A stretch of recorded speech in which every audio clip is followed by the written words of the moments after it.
অলোকবাবু আসেননি, নেই। তাহলে অতনুবাবু আসুন। ম্যাম আছি, বলুন।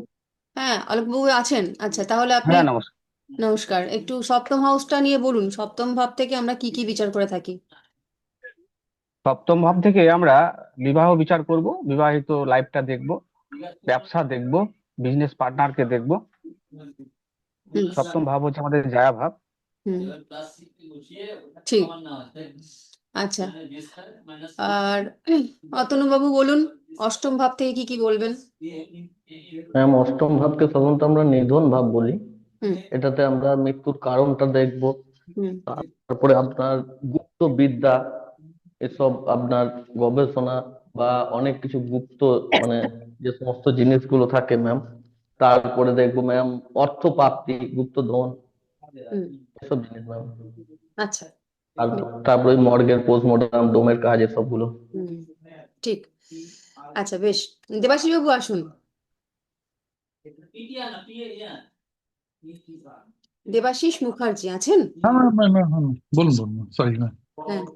আচ্ছা, ধরুন কোনো ছেলে ইঞ্জিনিয়ারিং পড়তে চাইছে। হুম। তাহলে হুম। এই ইঞ্জিনিয়ারিংটা হবে কিনা এইটা আমরা কোন হাউস থেকে দেখি? ম্যাম, নবম হাউস থেকে দেখবো। নবম হাউস থেকে? একটু নাইন্থ হাউস। একটু ভেবে বলুন। উচ্চশিক্ষা তো ম্যাম। না, উচ্চশিক্ষা তো বটেই। উচ্চশিক্ষা আমরা গ্রাজুয়েশনের পরটাকে ধরবো। হুম। তার আগে পর্যন্ত, বিটেক পর্যন্ত আমরা উচ্চশিক্ষা ধরবো না। তো এবার কেউ এসে আপনাকে জিজ্ঞেস এর তো অনেক রুল আছে, সেটা তো পরে আমরা শুধু ভাব থেকে বার করব যে কোন ভাব ইঞ্জিনিয়ারিং পড়া তাহলে এটাকে। ফিফথ হাউস কি ম্যাম? ফিফথ হাউসের কথা বলছেন মানে? হ্যাঁ, কেউ কি বলতে পারবে কোন হাউস থেকে ইঞ্জিনিয়ারিং পড়াটা দেখো? ম্যাম বলবো। অষ্টম হাউস থেকে, অষ্টম অষ্টম ভাব হাউস থেকে। থেকে। হ্যাঁ, অষ্টম ম্যাম ভাব এইট থেকে। হাউস থেকে অষ্টম ভাব থেকে। গবেষণা বলেছিলাম ম্যাম আমি। অষ্টম ভাব হ্যাঁ, থেকে হ্যাঁ, হ্যাঁ, কিন্তু বলেছিলেন ম্যাম। অষ্টম ভাব থেকে। ইঞ্জিনিয়ারিংটা দেখা হয়। ঠিক আছে। ঠিক আছে, অসুবিধা নেই। আর অষ্টম হাউস থেকে কি কি বলবেন দেবাশিস বাবু? আর যদি কিছু বলার থাকে বলুন। IT sector madam, hmm. Data analysis, hmm. Engineering, এগুলোই বলেছিলেন ম্যাম। হুম। ঠিক আছে। আচ্ছা। আচ্ছা। আচ্ছা, থাকুন, আপনি থাকুন, আপনাকে আরেকটু জিজ্ঞেস করি। ধরুন আমরা যদি বলি, আমরা বলেছি অষ্টম হাউস থেকে একজন মানুষ সেই সকল ব্যবসা করতে পারে বা কর্ম করতে পারে যেগুলো হচ্ছে জন্ম এবং মৃত্যুর মাঝখানের। তার মধ্যে একটা আমি এলআইসি বলে দিয়েছিলাম। বাকি আর কি কি, মানে ধরুন আপনার কাছে যখন এসে প্রফেশনের কথা কেউ জিজ্ঞেস করবে, সবাই তো ইঞ্জিনিয়ার হবে না। ইঞ্জিনিয়ার হওয়ার না। মেরিট সবার থাকবে না।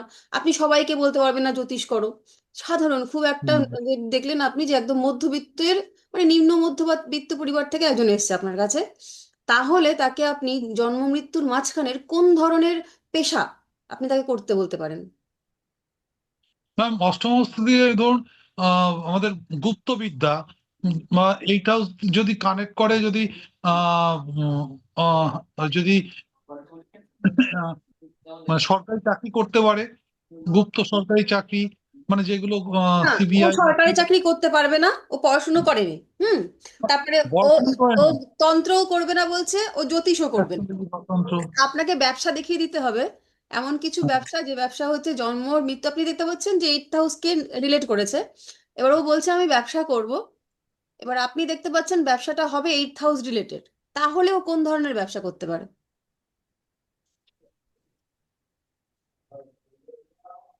এটা কিন্তু আমি সবাইকে জিজ্ঞেস করছি, যদি দেবাশিস বাবু খুঁজে না পান, বাকি কে পাচ্ছেন আমায় বলবেন, ঠিক ম্যাম আছে? বলবো। Ma'am LIC.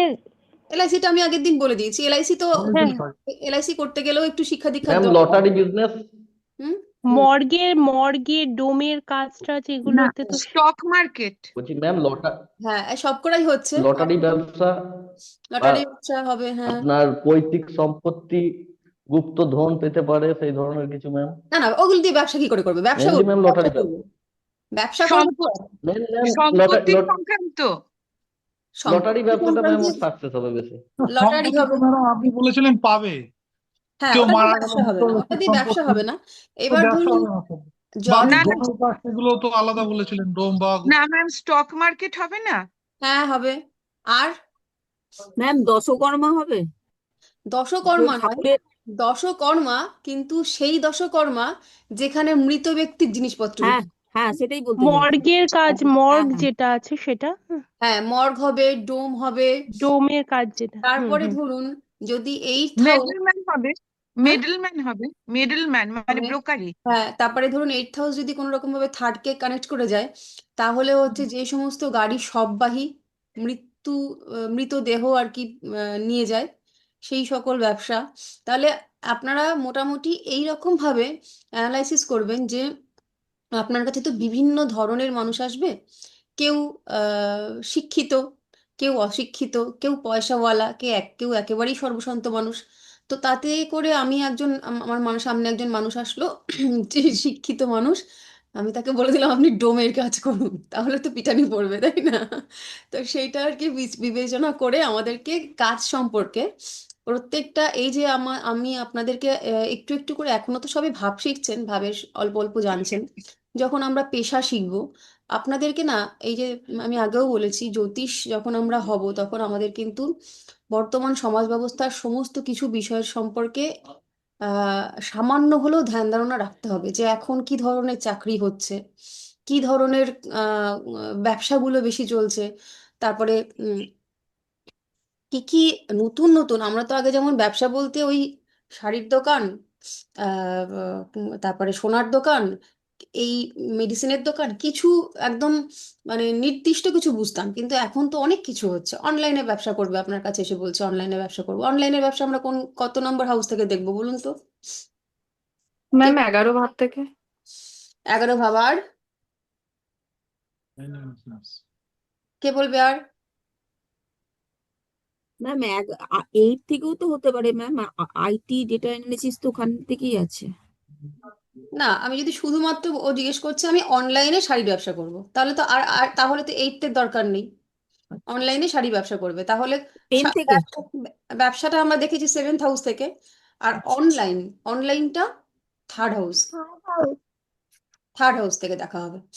এই 11 নম্বর ঘর আপনার সোশ্যাল, ওটা নেটওয়ার্কিং ব্যবসা, ঠিক আছে, কিন্তু যখন তিনটা অনলাইন থেকে তো। হবে তখন হচ্ছে থার্ড হাউস থেকে। হুম, যার থার্ড হাউসের কানেকশন ভালো। আমরা এই অনলাইন ব্যবসাটা মূলত কোন গ্রহ থেকে দেখি? রাহু শুক্র, তাই তো? মোটামুটি রাহু এবং শুক্র, কারণ শুক্র হচ্ছে এই টেকনিক্যাল জিনিসটা দেখে, এই যে এই যে আপনি একটা যে গেজেট ইউজ করছেন, সেটা ল্যাপটপ হোক বা সেটা ফোন হোক, ওর মধ্যে যে সফটওয়্যারটা ওইটা দেয় হচ্ছে শুক্র, কিন্তু পুরো গেজেটটা বা এই যে ইন্টারনেট কানেকশনটা এইগুলো হচ্ছে দেয় রাহু। কারেন্ট যেটা মানে আমরা যেটাকে বিদ্যুৎ বলছি, এটা দেয় হচ্ছে মঙ্গল। তাহলে মূলত আমাদেরকে দেখতে হবে থার্ড হাউসের সঙ্গে যদি বলবান রাহু এবং শুক্রের কানেকশন থাকে, এবং সপ্তম হাউস যদি কারোর ভালো থাকে, তাহলে সেই ব্যক্তির অনলাইনে ব্যবসা হবে। এবার ও বলেছে আমি অনলাইনে শাড়ির ব্যবসা করব, শাড়ি কাপড়, তাই তো? তাহলে শাড়ি কাপড় বা প্রসাধনী, তাহলে এটা কোন গ্রহকে নির্দেশ করছে? কোন গ্রহ এই সমস্ত জিনিস দেখে? ম্যাম শুক্র। শুক্র। তাহলে ওই চারটাতে শুক্রকেও বলবান থাকতে হবে। ঠিক এইভাবে ভেঙে ভেঙে আপনাদেরকে কিন্তু দেখতে হবে। ঠিক আছে, খুব ভালো হয়েছে। আচ্ছা, আর এরপরে পডকাস্ট হলে কোন কোন ভাব? পডকাস্টও সেম। পডকাস্টের মধ্যে জ্ঞানের বিষয়টা থাকছে। পডকাস্ট যখনই আপনি আসছেন, থার্ড হাউস আপনাকে ভালো হতে হবে, কিন্তু এখানে রাহু শুক্রের ভূমিকা নেই, শুক্রের ভূমিকা আছে। শুক্রের ভূমিকা আছে কারণ আপনার অ্যাট্রাকশন পাওয়ার, আপনাকে একজন মানুষ দেখতে গিয়ে স্কিপ করে চলে যেতে পারে, কিন্তু সে থেমে যাবে, কারণ আপনার যে লুকসটা আছে বা আপনার যে অ্যাপিয়ারেন্সটা আছে সেটার প্রতি সে অ্যাট্রাকশন ফিল করবে। এবার সে থামলো, থেমে এসে সে পুরো ভিডিওটা দেখবে নাকি 1 লাইন 2 লাইন শুনে বেরিয়ে চলে যাবে, সেটা নির্ভর করছে আপনার জ্ঞানের উপর। আপনি পডকাস্টে এসে একটা নির্দিষ্ট বিষয়ের উপর জ্ঞান দিচ্ছেন, আলোকপাত করছেন, তাহলে কোন মানে হাউস? বৃহস্পতি ম্যাম। তাহলে বৃহস্পতি। তাহলে বৃহস্পতিকে দেখবো, থার্ড হাউসকে দেখবো এবং শুক্রকে দেখবো। ঠিক, ক্লিয়ার হলো? হুম। হুম। তবে হ্যাঁ, এই এই যে রিলটা বা এই পডকাস্টটা ভাইরাল হবে কিনা সেটা দেখতে গেলে কিন্তু আবার রাহুর বলবত্তাও দেখতে হবে।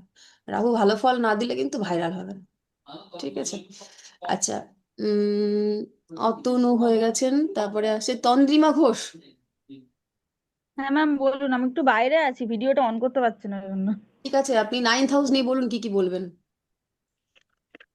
9th হাউস নিয়ে মানে কি কি? 9th হাউস থেকে আমরা ধর্ম বিচার করি, হুম। বায়োলজিক্যাল পিতা, হুম তারপরে তীর্থক্ষেত্র বিচার করি, উচ্চশিক্ষা, হুম আহ গুরু মানে গুরুর বিচারও করা হয় এখান থেকে, হুম প্রারব্ধের বিচার করা হয়, মানে প্রিয় শিক্ষকেরও বিচার করা হয় নবম হাউস থেকে, ভালো শিক্ষাদান করতে পারবে কিনা বা ভালো গুরু পাবে কিনা, সেই গুরুর দ্বারা কোনো ক্ষতি হবে কিনা, হুম মুক্তি পাবে কিনা, তার পূর্বপুরুষ বংশ পরম্পরা, এগুলো নবম হাউস থেকে বিচার করা হয়। একদম। আম, তারপরে চলে যাই হচ্ছে রেশমি, হ্যাঁ ম্যাম। 10th হাউস নিয়ে বলুন। 10th হাউস হচ্ছে আমাদের কর্মের ভাব। হুম ঠিক আছে, এখান থেকে আমরা কর্মের বিচার করি, কেমন জীবিকা হবে সেটা বিচার করি, ব্যবসা করবে না চাকরি করবে, এগুলো আমরা বিচার করে থাকি। হুম আর এটা হচ্ছে বাবার, মানে এটা পিতৃস্থানেরও বিচার হয়, কারণ এখান থেকে বাবার আম, আম, বাবার যে বায়োলজিক্যাল ফাদার নাও হতে পারে, এটা মানে এটা বাবার কি বলবো, বাবার শরীর স্বাস্থ্য বাবা বলবো না, বাবা একদম বাবা বলতে যা বাবা। বুঝি। দেখুন হ্যাঁ আমাদের শাস্ত্র যদি আপনারা একটু পুরোনো দিনে চলে যান, মানে ওই মহাভারত রামায়ণের কথা বলছি, সেই সময় দেখবেন আমাদের এই শাস্ত্র তো বৈদিক শাস্ত্র এবং এর বয়স প্রায় 5,500 প্লাস ধরা হয়েছে। এবার যদি আপনাদের কারোর নিশ্চয়ই সকলেরই কম বেশি মহাভারত রামায়ণের জ্ঞান আছে, সেখানে দেখবেন যে যেমন ধরুন সত্যবতীকে যখন বিয়ে করে নিয়ে আসলো আহ শান্তনু, হুম, তারপরে শান্তনুর তো আগে একজন পুত্র সন্তান ছিল, সেটা হচ্ছে ভীষ্ম। আর তারপরে সত্যবতীর আর একজন সন্তান হলো বিচিত্রবীর্য। এবার এই বিচিত্রবীর্য যখন আহ, রাজা হবেন, সেই সময় রাজা হওয়ার রাজ্যাভিষেক যখন হলো, তখনই তার মৃত্যু হলো। এবার এই বিচিত্রবীর্যের তো দুজন স্ত্রী ছিল, অম্বিকা আর অম্বালিকা সম্ভবত। তো অম্বিকা আর অম্বালিকা কিন্তু তখনো পর্যন্ত আহ, মানে মা হতে পারেননি, মানে তার তার আগেই আর কি, তারা সন্তান সম্ভবা হওয়ার আগেই বিচিত্রবীর্যের মৃত্যু হলো। হুম।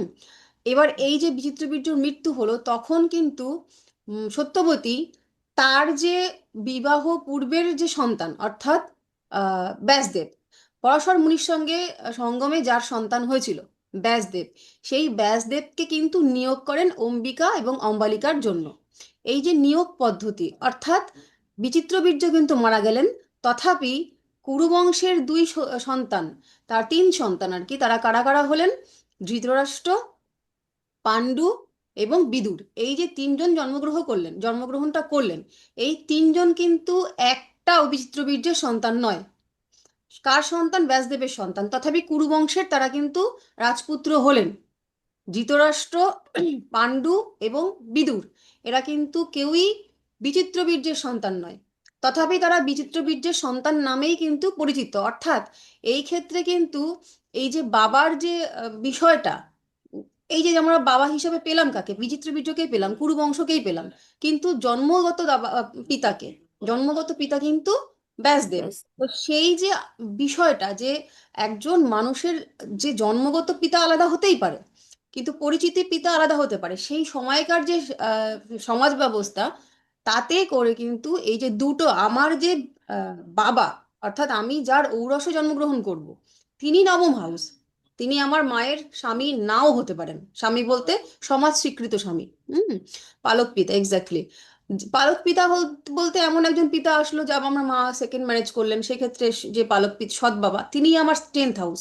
বা আমার বাবা আমাকে জন্ম দিয়ে সে চলে গেল, একজন পিতৃস্থানীয় ব্যক্তি, সে আমার বাবা নন, কিন্তু বাবার সমস্ত দায়িত্ব কর্তব্য সে পালন করলেন, এই মানুষটা কিন্তু 10th হাউস। এটা আপনাদেরকে মানে গুলিয়ে যেতে পারে। 10th হাউস বাবা দেখা হয়, 9th হাউস বাবা দেখা হয়, কিন্তু দুটোই বাবা। কোন বাবা? কোনটা না? বায়োলজিক্যাল ফাদার 9th হাউস, তিনি জন্ম দিয়ে কর্তব্য পালন নাও করতে পারেন। 10th হাউস হচ্ছে আমার সেই বাবা, যার কাছ থেকে বাবার সুলভ যাবতীয় যা কিছু আমরা পাই।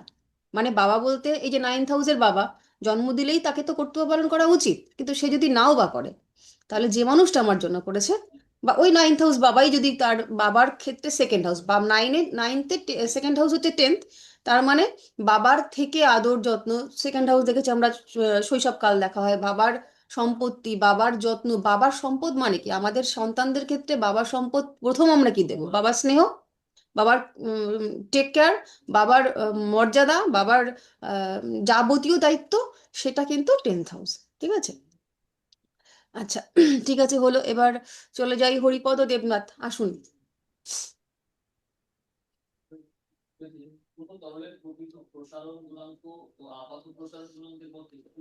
হরিপদ বাবু, শুন, আনমিউট করুন, ওই মাইক্রোফোনটা আনমিউট করুন।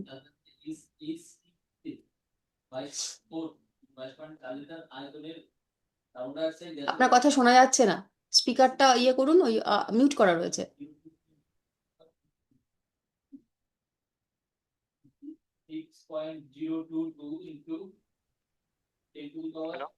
হ্যাঁ, এবার শুনতে পাচ্ছেন?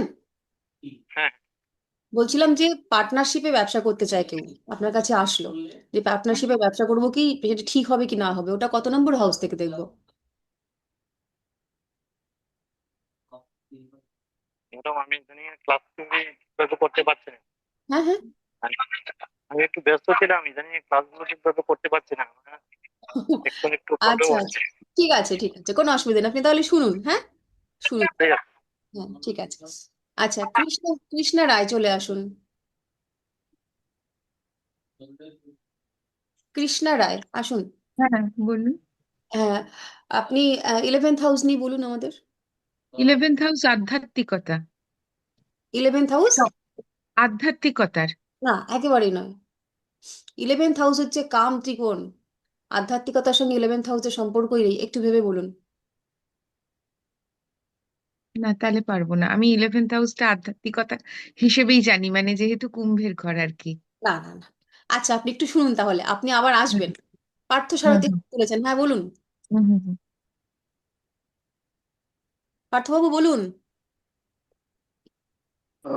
দাঁড়ান, আনমিউট হচ্ছিল না। হ্যাঁ, বলছি, যৌথ ব্যবসা দেখতে গেলে আমাদের সপ্তম ভাবটাকে দেখতে হবে। হ্যাঁ, কারণ সপ্তম ভাব হচ্ছে আমাদের ব্যবসার ভাব, এবং 11th হাউস থেকে দেখা হয় বড় দাদা, আমাদের কাকা। কারণ সেটা নবমের তৃতীয়, তাই হুম, কাকাকেও সেখান থেকে দেখা হয়, আমাদের আত্মীয় স্বজন দেখা হয়। এবং এটা হচ্ছে আমাদের আয় ভাব। কোনটা? একাদশ ভাব হচ্ছে আয় ভাব। ও, আপনি একাদশ ভাব বলছেন, আচ্ছা, হ্যাঁ, একাদশ ভাব, হ্যাঁ, একদম। একাদশ ভাব হচ্ছে আয় ভাব, এবং বড় দাদা এবং কাকাকে দেখা হয় একাদশ ভাব থেকে। হুম, আচ্ছা, আর 11th হাউস থেকে আর পরে, ঠিক আছে, ঠিক বলেছেন। এরপরে দেখি চলে যাই মৌসুমী শীল।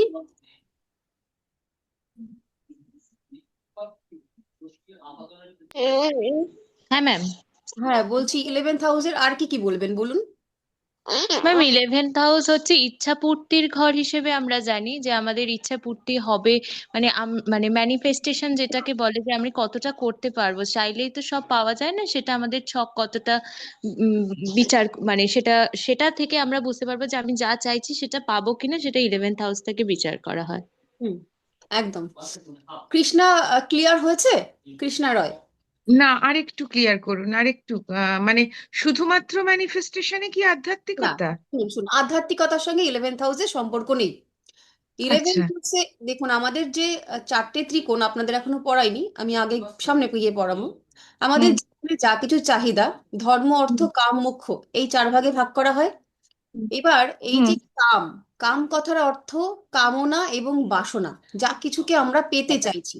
হুম, আমাদের হুম জীবনে যে যেই সমস্ত বিষয়ের উপরই আমাদের কামনা তৈরি হয়, যেটা যদি আমরা পেতাম, সেটা অর্থ হোক, হুম বন্ধু হোক, প্রেম হোক, ভালোবাসা হোক, শারীরিক সম্পর্ক হোক, যেটাই হোক, এই যে হুম কামনা, এই কামনাটাকে দেওয়া হয়েছে 3টে ভাবের উপরে। একটা হচ্ছে তৃতীয় ভাব, একটা হচ্ছে সপ্তম ভাব, এবং একটা হচ্ছে 11th ভাব। এই যে হুম। 11th ভাব, এই 11th ভাবটাকে বলা হয় ইচ্ছা পূর্তির ভাব। ঠিক আছে? আচ্ছা। এখান হুম থেকে আপনার যা কিছু ইচ্ছা আছে, মানে আপনি ওই যে 12টা ভাবকে আপনি পড়েছেন, লিখেছেন সেগুলো, এই হুম যে হুম 12টা ভাবের মধ্যে প্রত্যেকটা ভাবেই তো কিছু না কিছু চাহিদা আমাদের লুকোনো আছে। যেমন আপনি ফার্স্ট হাউস থেকে পড়ছেন, আপনার নাম যশ প্রতিপত্তি হোক। হুম, আবার তেমনি আপনার সেকেন্ড হাউস থেকে আপনি অর্থ চাইছেন, থার্ড হাউস থেকে আপনি সংগ্রাম হুম চাইছেন, ফোর্থ হাউস থেকে আপনি মানসিক শান্তি চাইছেন, বাড়ি চাইছেন, গাড়ি চাইছেন, ফিফথ হাউস থেকে আপনি আপনার প্রতিভার বিকাশ চাইছেন, সন্তান চাইছেন, প্রেম চাইছেন, সিক্স হাউস থেকে আপনি চাকরি চাইছেন, কি আপনি হুম যে কোনো এক্সামে আপনি মানে যেটাকে আমরা বলি যে প্রতিযোগিতামূলক পরীক্ষা, সেগুলোই আপনি সাকসেস চাইছেন। আপনি হুম রিপুর থেকে মুক্তি চাইছেন, ঋণের থেকে মুক্তি চাইছেন। সেভেন্থ হাউস থেকে আপনি পার্টনার থেকে সুখ চাইছেন, স্বামী হুম স্ত্রী প্রেম, সেক্সুয়াল যা কিছু ডিজায়ার সেখান থেকে আপনি আনন্দ পেতে চাইছেন। অষ্টম হাউস থেকে আপনার যা কিছু প্রাপ্তি আছে, অর্থাৎ লটারির মাধ্যমে হোক, আপনার অনার্জিত ধন হোক, আপনার গুপ্ত কিছু প্রাপ্তি হোক, আপনি সেগুলো চাইছেন। নবম হাউস থেকে বাবার সম্পর্কিত পৈতৃক যা কিছু আছে। টেন্থ হাউস থেকে কর্মের থেকে এইবার যে আর্ন হলো, অর্থাৎ আপনি কাজ হুম করছেন, কাজ করার পরে আপনি যে কাজ করলেই যে পেয়ে যাবেন তা তো নয়। কাজ করলে হুম আপনি পেতে পারেন, কিন্তু কতটা পাবেন? আপনি একজন ব্যক্তি যে হয়তো সকাল, হুম ধরুন আপনি একজন গৃহবধূ, ধরে নিলাম আপনি একজন গৃহবধূ, আপনার একজন যা আছে, হুম, হুম আপনি সকাল থেকে সন্ধ্যা পর্যন্ত সমস্ত পরিশ্রমটা করেন, আপনি ক্রেডিটটা আপনার যা নিয়ে চলে যায়। বা আপনি একজন ওয়ার্কিং ওমেন, আপনি অফিসে কাজ করছেন, হুম আপনি সমস্ত দায় দায়িত্ব কমপ্লিট করেন, কিন্তু আপনার কলিগ গিয়ে ক্রেডিটটা নিয়ে যায়। তাহলে এই যে হুম প্রাপ্তির জায়গাটা, যেটা আপনার পাওয়ার কথা ছিল, আপনি প্রচন্ড পরিশ্রম করছেন, মানে কর্মই নাকি ভাগ্য তৈরি করা হয়, করে। তাহলে এই যে আপনি কর্ম করলেন, তথাপি হুম কিন্তু ভাগ্য অর্থাৎ আপনার যে ইচ্ছার পূর্তি সেটা কিন্তু হলো না।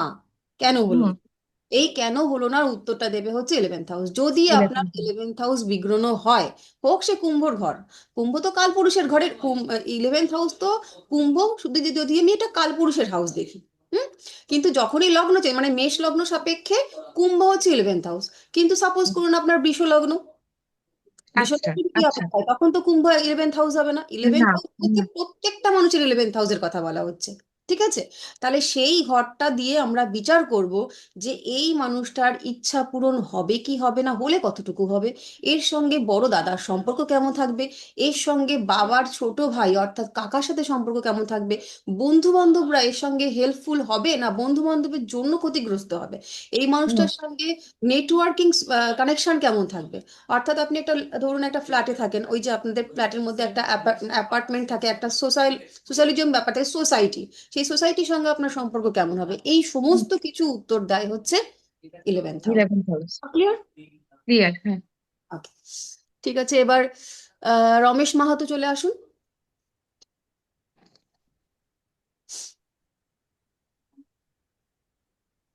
হ্যাঁ বলুন না।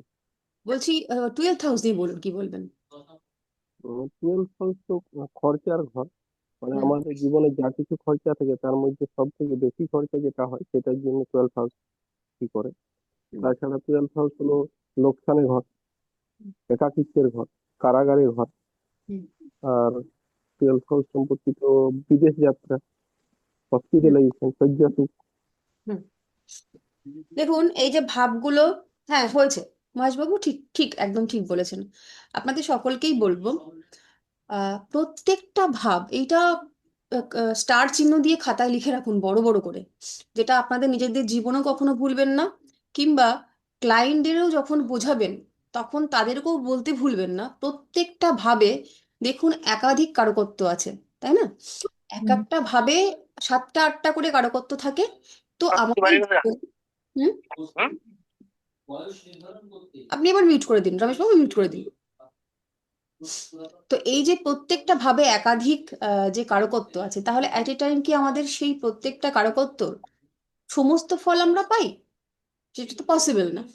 আপনারা যখন নিজেরা, ওই যে আমরা কর্মের মাধ্যমে ভাগ্য তৈরি করার কথা বললাম, অর্থাৎ ধরুন কারো সেভেন্থ হাউস থেকে আমরা কি দেখেছি, সেভেন্থ হাউস থেকে আমরা দেখেছি ব্যবসা, সেভেন্থ হাউস থেকে দেখেছি আমরা বিবাহিত জীবন, তাই তো? এবার আমরা এটাও জেনেছি যে দাও একটা কথা বলো না, এখানে না আরে এটা তুলে নাও। মিউট করে দিন, সবাইকে বলবো একটু মিউট করে দিন। যারা যারা আনমিউট হয়েছেন, হরিপদ বাবু আছেন, বাকিরা সবাই একটু মিউট করে দিন।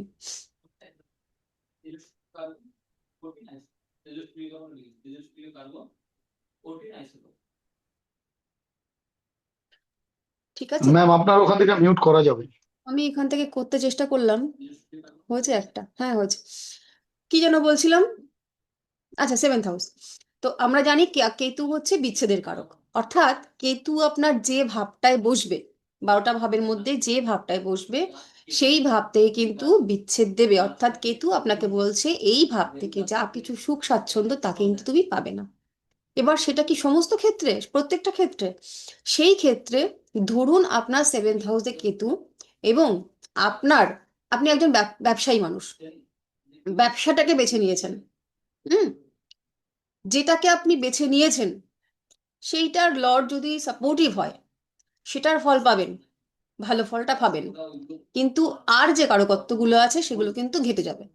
মানে ধরুন ব্যবসাটা আপনার ভালো হলো, কিন্তু আপনার বিবাহিত সুখ থাকবে না। দুজনের মধ্যে মানসিক সমস্যা, আহ এমনও হতে পারে একই বাড়িতে আছেন, আলাদা দুটো খাট, বা একই খাটে আছেন, মাঝখানে একটা কোলবালিশ, মানে দুটো মানুষের সাথে ভালোবাসার সম্পর্কটা থাকবে না। তো সেইরকম ভাবে প্রত্যেকটা ভাবের, যখনই আপনারা যে কারকত্বটাকে বেছে নিচ্ছেন, প্রত্যেক দিনের কথাই বলছি, আমরা প্রত্যেক দিন সকাল থেকে রাত পর্যন্ত প্রত্যেকটা হাউসকে অ্যাক্টিভ করি। আপনারা নিজেরা রিলেট করবেন, সকালবেলা থেকে ঘুম থেকে উঠে ঘুমোতে যাওয়া পর্যন্ত প্রত্যেকটা গ্রহকে খুঁজে পাবেন, প্রত্যেকটা ভাবকে খুঁজে পাবেন। মানে সেটা আস্তে আস্তে শিখবেন। ছোট করে দুটো দুটো এক্সাম্পল দিয়ে দিই। যেমন ঘুম থেকে ওঠার পরে আপনি বিছানাটা, মানে মহিলাদের কথা বলছি, মহিলা বা পুরুষ উভয়ই, ঘুম থেকে ওঠার পরে আপনারা প্রথম বিছানাটাকে গোছান। এই যে বিছানাটাকে গোছালেন, পরিপাটি করলেন, এখানে আপনি শুক্রকে অ্যাক্টিভ করে দিলেন। শুক্র পরিপাটি, গোছানো, সৌন্দর্য এগুলো পছন্দ করে। যারা বিছানার মধ্যে এলোমেলো করে, মানে যাদের বিছানা এলোমেলো, গোছানো নয়, এখানে একটা বালিশ, ওখানে একটা ঝাঁটা, ওখানে একটা আয়না, এভাবে অবস্থা খাটের মধ্যে রয়েছে, তাদের কিন্তু শুক্র নেগেটিভ ফল দেয়। এটা করলেন, করে নিয়ে আপনি ধরুন ফ্রেশ হতে চলে গেলেন, ফ্রেশ হলেন, আপনি বাথরুমে গিয়ে ফ্রেশ হলেন, প্রাতকালীন যা কিছু কর্ম আপনি করলেন, অর্থাৎ আপনার 8th হাউস কিন্তু অ্যাক্টিভ হলো। 8 থেকে কিন্তু আমরা, 8th হাউস হচ্ছে কালপুরুষের পয় প্রণালীর জায়গা, যেখান থেকে নিষ্কাশন হয়। এরপর এসে আপনি রান্না বান্না করছেন, একজন রান্না করছেন, ধরুন স্ত্রীর কথাই বলছি, তিনি রান্না করছেন, আর যে মানুষটি পুরুষ মানুষ, উনি বাজার করতে গেলেন। উনি বাজার করতে গেলেন, সেখানে গিয়ে সে হেঁটে হেঁটে যদি যায়, তাহলে সেই বা যারা সকালবেলাতে উঠে মর্নিং ওয়াক করছে, তাহলে তার এক্সারসাইজ হচ্ছে। এই এক্সারসাইজটাতে মঙ্গলকে অ্যাক্টিভ করছেন, প্লাস আপনার লগ্ন ভাবকে অ্যাক্টিভ করছেন, কারণ আপনার দেহজ সুস্থতা। যে রান্না করছে, সেই রান্নাটা কি ক্রিয়েটিভিটি। এই রান্নার সঙ্গে কতগুলো গ্রহ দেখুন জুড়ে রয়েছে। মঙ্গল আগুন দিচ্ছে, বিভিন্ন শাকসবজি ইত্যাদি, তারা হচ্ছে বুধ, কেউ বৃহস্পতি, কেউ শুক্র, আপনারা সেগুলো জানেন। আপনি রান্না করার পরে খাবারটা আপনি বেড়ে দিচ্ছেন, খাবার দিলেন বা খেতে বসলেন, 2nd হাউস প্লাস চন্দ্র অ্যাক্টিভ হয়ে গেল। এরকম ভাবে সারাটা দিন কল্পনা করবেন, দেখবেন প্রত্যেকটা হাউস এবং প্রত্যেকটা গ্রহ আপনি অ্যাক্টিভেট করছেন। তো যখনই কোনো হাউস, আমরা যেই ভাব নিয়ে আমরা পড়ছিলাম, যখনই কোনো ভাব থেকে আপনি একটা চুজ করে নেবেন, হুম, সেটা বলার জন্য, পড়া বলার জন্য হোক, নিজে মনে রাখার জন্য হোক, ক্লায়েন্টকে বলার জন্য হোক, তখন কিন্তু সেই ভাবটা অ্যাক্টিভেট হবে। এবং বাকি যে, ধরুন আপনি একটা নেগেটিভ ভাব নিলেন, আপনাদের যতজনকে আমি 12th হাউস ধরবো, ম্যাক্সিমামই, মানে এটা সবাই ভুল করেন, তার জন্য আমি শিখিয়ে দিচ্ছি যে ম্যাক্সিমামই আমরা 12th হাউস ধরলেই সঙ্গে সঙ্গে বলে ফেলি ব্যয়ের ঘর। ডেফিনেটলি ব্যয়ের ঘর এটা, কিন্তু আপনি যদি ব্যয়টাকেই বেছে নেন, তাহলে কিন্তু আপনার বিছানা শয্যা সুখ, সেটা কিন্তু ড্যামেজ হবে। আপনি বিদেশটাকে বেছে নিন, ব্যয় মানে 12th হাউস বললেই আগের থেকেই ব্যয় কথাটা নিয়ে আসবেন না, হসপিটালের কথাটা নিয়ে আসবেন না, একাকিত্ব কথাটা নিয়ে আসবেন না, জেল কথাটা নিয়ে আসবেন না। বিদেশ যাত্রা বলুন, আপনি শয্যা সুখ বলুন, আপনি আধ্যাত্মবাদ বলুন, মোক্ষ বলুন, পজিটিভগুলো আগে আপনারা বলার চেষ্টা করুন, ভাবার চেষ্টা করুন। এই যে ম্যানিফেস্ট কথাটার যেটা ও বলছিল, যেটাতে আমরা কিন্তু অভ্যস্ত হব, ইউনিভার্স কিন্তু আমাদেরকে সেটাই রিটার্ন দেবে। আমরা যদি নেগেটিভ ওয়ার্ড সারাদিন বলতে থাকি, তো সেই ওয়ার্ডগুলোই কিন্তু আমাদেরকে ইউনিভার্স ফিরিয়ে দেবে। তো সুতরাং আমরা যে কোনো ভাবে, প্রত্যেকটা ভাবের মধ্যেই কিছু পজিটিভ কিছু নেগেটিভ আছে আপনার সাপেক্ষে। ধরুন আমার সাপেক্ষে যেটা পজিটিভ, সেটা আপনার সাপেক্ষে নেগেটিভ হতেই পারে। আমি চূড়ান্ত হুল্লোড়বাজ মহিলা, ধরে নিন আমি ভীষণ আম, সংসার টংসার বাদ দিয়ে ঘুরে বেড়াতে পছন্দ করি, তাহলে আমার ফুর্তি আমার পার্টি এগুলো আমার ভালো লাগবে, আপনার সেটা নাই লাগতে পারে, আপনার হয়তো পুজো পাঠ ভালো লাগছে। তো প্রত্যেকটা মানুষের ক্ষেত্রে তার চার্ট সাপেক্ষে বা তার জীবনযাত্রা সাপেক্ষে, মানে আপনাদের সকলের কথা বলছি, যে জিনিসগুলো প্রত্যেকটা ভাবের যে যে কারকত্বগুলো আপনার জন্য পজিটিভ, আগে সেগুলোকে উচ্চারণ করুন। তারপরে গিয়ে নেগেটিভিটি তো আসবেই, নেগেটিভিটি আপনাকে আনতে হবে না, এত ক্লায়েন্ট নেগেটিভিটি নিয়ে আসবে না, তখন মনে হবে যে ছেড়ে দে আমি একটু কেঁদে আসি, এত নেগেটিভিটি নেওয়া যাচ্ছে না। তো তার জন্য সবসময় পজিটিভিটি গুলোকে আপনারা অ্যাক্টিভেট করবেন, ঠিক আছে? আমি কি একটু বেশি বলে ফেললাম? আচ্ছা, তো আমরা একটু এবার আজকের নতুন পড়ায় ঢুকে যাই, পুরোনো পড়া হয়ে গেছে। ভালো লাগলো যে সব জ্যোতিষীর কাছে গেলেই ভয় দেখায়, এই হবে ওই হবে। না, একটু মানুষকে যদি পজিটিভিটি দিতে পারি, সেটা তার জন্য ভালো। মানে সব ঘর থেকে কাজ যেমন করতে হবে, একদম সবাই তো পজিটিভিটি দিতে পারে না, কারণ আপনি দেখুন এটা তো গুরুমুখী বিদ্যা, এবার একদমই আপনি যেভাবে শিখবেন আপনি তো সেভাবেই শেখাবেন বা আপনি সেভাবে দেখাবেন, তাই না? তো আমাদের এই যে জ্যোতিষ শাস্ত্র, এটা তো ভয়ের শাস্ত্র নয়, এটা সমস্যা সমাধানের শাস্ত্র। আমরা যদি ভয় দেখাতে শুরু করি, কিন্তু ম্যাম হ্যাঁ, ম্যাক্সিমাম মানে অ্যাস্ট্রোলজার যেটা করে সেটা হচ্ছে আপনাকে ভয় দেখিয়ে আপনাকে নানা রকম পাথর সাজেস্ট করবে এবং আপনাকে ইয়ে করে নেবে। সেই কারণে জ্যোতিষশাস্ত্রটা কলুষিত হয়ে গেছে। তো আপনারা যেহেতু সামনের যোদ্ধা, আপনারা পরবর্তী সংগ্রামী, তাহলে আপনারা দায়িত্ব, মানে আমরা দায়িত্ব নিয়েছি যে জ্যোতিষশাস্ত্রের কলুষটাকে আমরা মুক্ত করব। এবার আমাদের সঙ্গে সঙ্গে আপনারাও সেই দায়ভারটা তুলে নেবেন। একটা মানুষ আপনার কাছে যখন আসছে সে তো এমনিতেই বিধ্বস্ত। একটা মানুষ, আপনি সারাদিন ধরুন একজন অ্যাস্ট্রোলজারের মোটামুটি একটু প্রতিষ্ঠাপ্রাপ্ত অ্যাস্ট্রোলজারের ফিজ আহ মানে যদি কমও ধরি 500 থেকে 1000-এর মধ্যে, সাধারণ অ্যাস্ট্রোলজারদের একটু নামি হয়ে গেলে তো আরো। তাহলে 1000 টাকা একটা সাধারণ সংসার থেকে যদি আমি নিয়ে আসি, দেখবেন আহ সব রকমের মানুষই তো আসে, 1000 টাকা সে আপনার কাছে এসে ফিস দেবে। কতগুলো দুঃখ কেনার জন্য, কতগুলো হতাশা কেনার জন্য, কতগুলো ভয় কেনার জন্য না তো। আপনার তো একটা, আপনি যেই যেই আমরা প্রত্যেকেই, আমরা যারাই আর কি অ্যাস্ট্রোলজার, আমাদের তো একটা সামাজিক দায়বদ্ধতা আছে, আমরা তো এসেছি সেবা করার জন্য, তাই না? তাহলে আমরা যদি সেই ভয়টা, এই যে কর্ম, আমি এই কারণে আপনাদের পড়ার ক্ষেত্রে সবসময় কর্মের বিষয়ে এই কারণে জোর দিই, কারণ আপনারা একটু মিট করুন, কারা পিছনের কথা ভীষণ আসছে। ম্যাম একটা কোয়েশ্চেন ছিল। বলুন। ম্যাম আপনি যেরকম বললেন না সেভেন্থ হাউসে কেতু থাকলে ডিট্যাচমেন্ট দেয় এই ব্যাপারটা, সেভেন্থ হাউসে রাহু থাকলে কি হয়? 7th হাউসে রাহু থাকলে অস্থিরতা দেয়। আপনার পার্টনার সম্পর্কে আপনি একটা কল্পনা করেছেন, ধরুন আপনি একজন রবীন্দ্রসঙ্গীত প্রিয় একজন মানুষ, আপনার ভালো লাগে কাউকে রবীন্দ্র, দেবে মানে পার্টনারকে দেবে না যার আছে ছকে সে এটা পাবে মানে তার মধ্যে অস্থিরতা তৈরি হবে। তার এমন জায়গাতে বিয়ে হতে পারে যেই যে তার কাস্টের নয়, যেহেতু চণ্ডাল বলা হয় রাহুকে, আন্ডারকাস্ট বিয়ে হতে পারে, অল্প বয়সে বিয়ে হতে পারে, বিবাহিত জীবনে অস্থিরতা থাকতে পারে, অতৃপ্তিকর জীবন এখানেও, মানে শুক্র ইয়ে যেমন কেতু যেমন সরাসরি ডিটাচমেন্ট দিয়ে দিচ্ছে, রাহু অ্যাটাচমেন্ট দেবে। রাহু হচ্ছে মানে অ্যাটেনশন, আর মানে ওই হাউসটা নিয়ে, যে মানুষটার মধ্যে, যে মানুষটার চার্টে রাহু থাকবে, তার ওই পার্টিকুলার হাউস নিয়ে যে ধরনের ডিজায়ার তৈরি হবে, সেই ডিজায়ারগুলো হচ্ছে চট করে না মেটাবার মতন, মানে তার মধ্যে একটা অতৃপ্তি সব সময় কাজ করবে, যেটাই পাবে তারপরেও মনে হবে যে ঠিক আমার মনের মতো হলো না, কিছুই তো মানে মনের মতো আমি হবে না চাই কিছুতেই। আমি চাই হ্যাঁ, তো সেই মনের মতন না হওয়াটাকে মেনে নিতে পারবে না সেই ব্যক্তি। মনে করুন কিছু কিছু, ওনার মানে মানে যেই ব্যক্তির এরকম সেভেন্থ হাউসে রাহু থাকবে মানে আরো চাই, ব্যাপারটা হলো মানে একটা পেয়ে গেল একদম আরো। একদম ঠিক। এবার এই আরো চাইটা কি সবসময় খারাপ? না তো। দেখুন হ্যাঁ হ্যাঁ। আপনি দেখুন ভালো মন্দ জিনিসটা সবসময় সাপেক্ষিক, তাই না? হুম ঠিক হুম এবং সাপেক্ষিক, এবং আজকে আপনার কাছে যেটা ভালো, আপনি হুম ধরুন একজন মানুষ, আপনি রবীন্দ্রসঙ্গীত শুনতে ভালোবাসেন, এটা হুম আপনার কাছে খুব ভালো। এবার হুম হুম। রবীন্দ্রসঙ্গীত শুনতে ভালোবাসেন মানেই কি আপনি এ প্লাস? না তার মানুষটা, কোনো যে মানুষটা আজকে আম, কার গান একটা ধরুন না, আহ, কেউ একটা ধরুন আধুনিক শিল্পী, তার হ্যাঁ গান হ্যাঁ। শুনতে খুব ভালোবাসে, আপনি এ প্লাস আর সে ডি প্লাস হয়ে গেল? এটা তো না সম্ভব।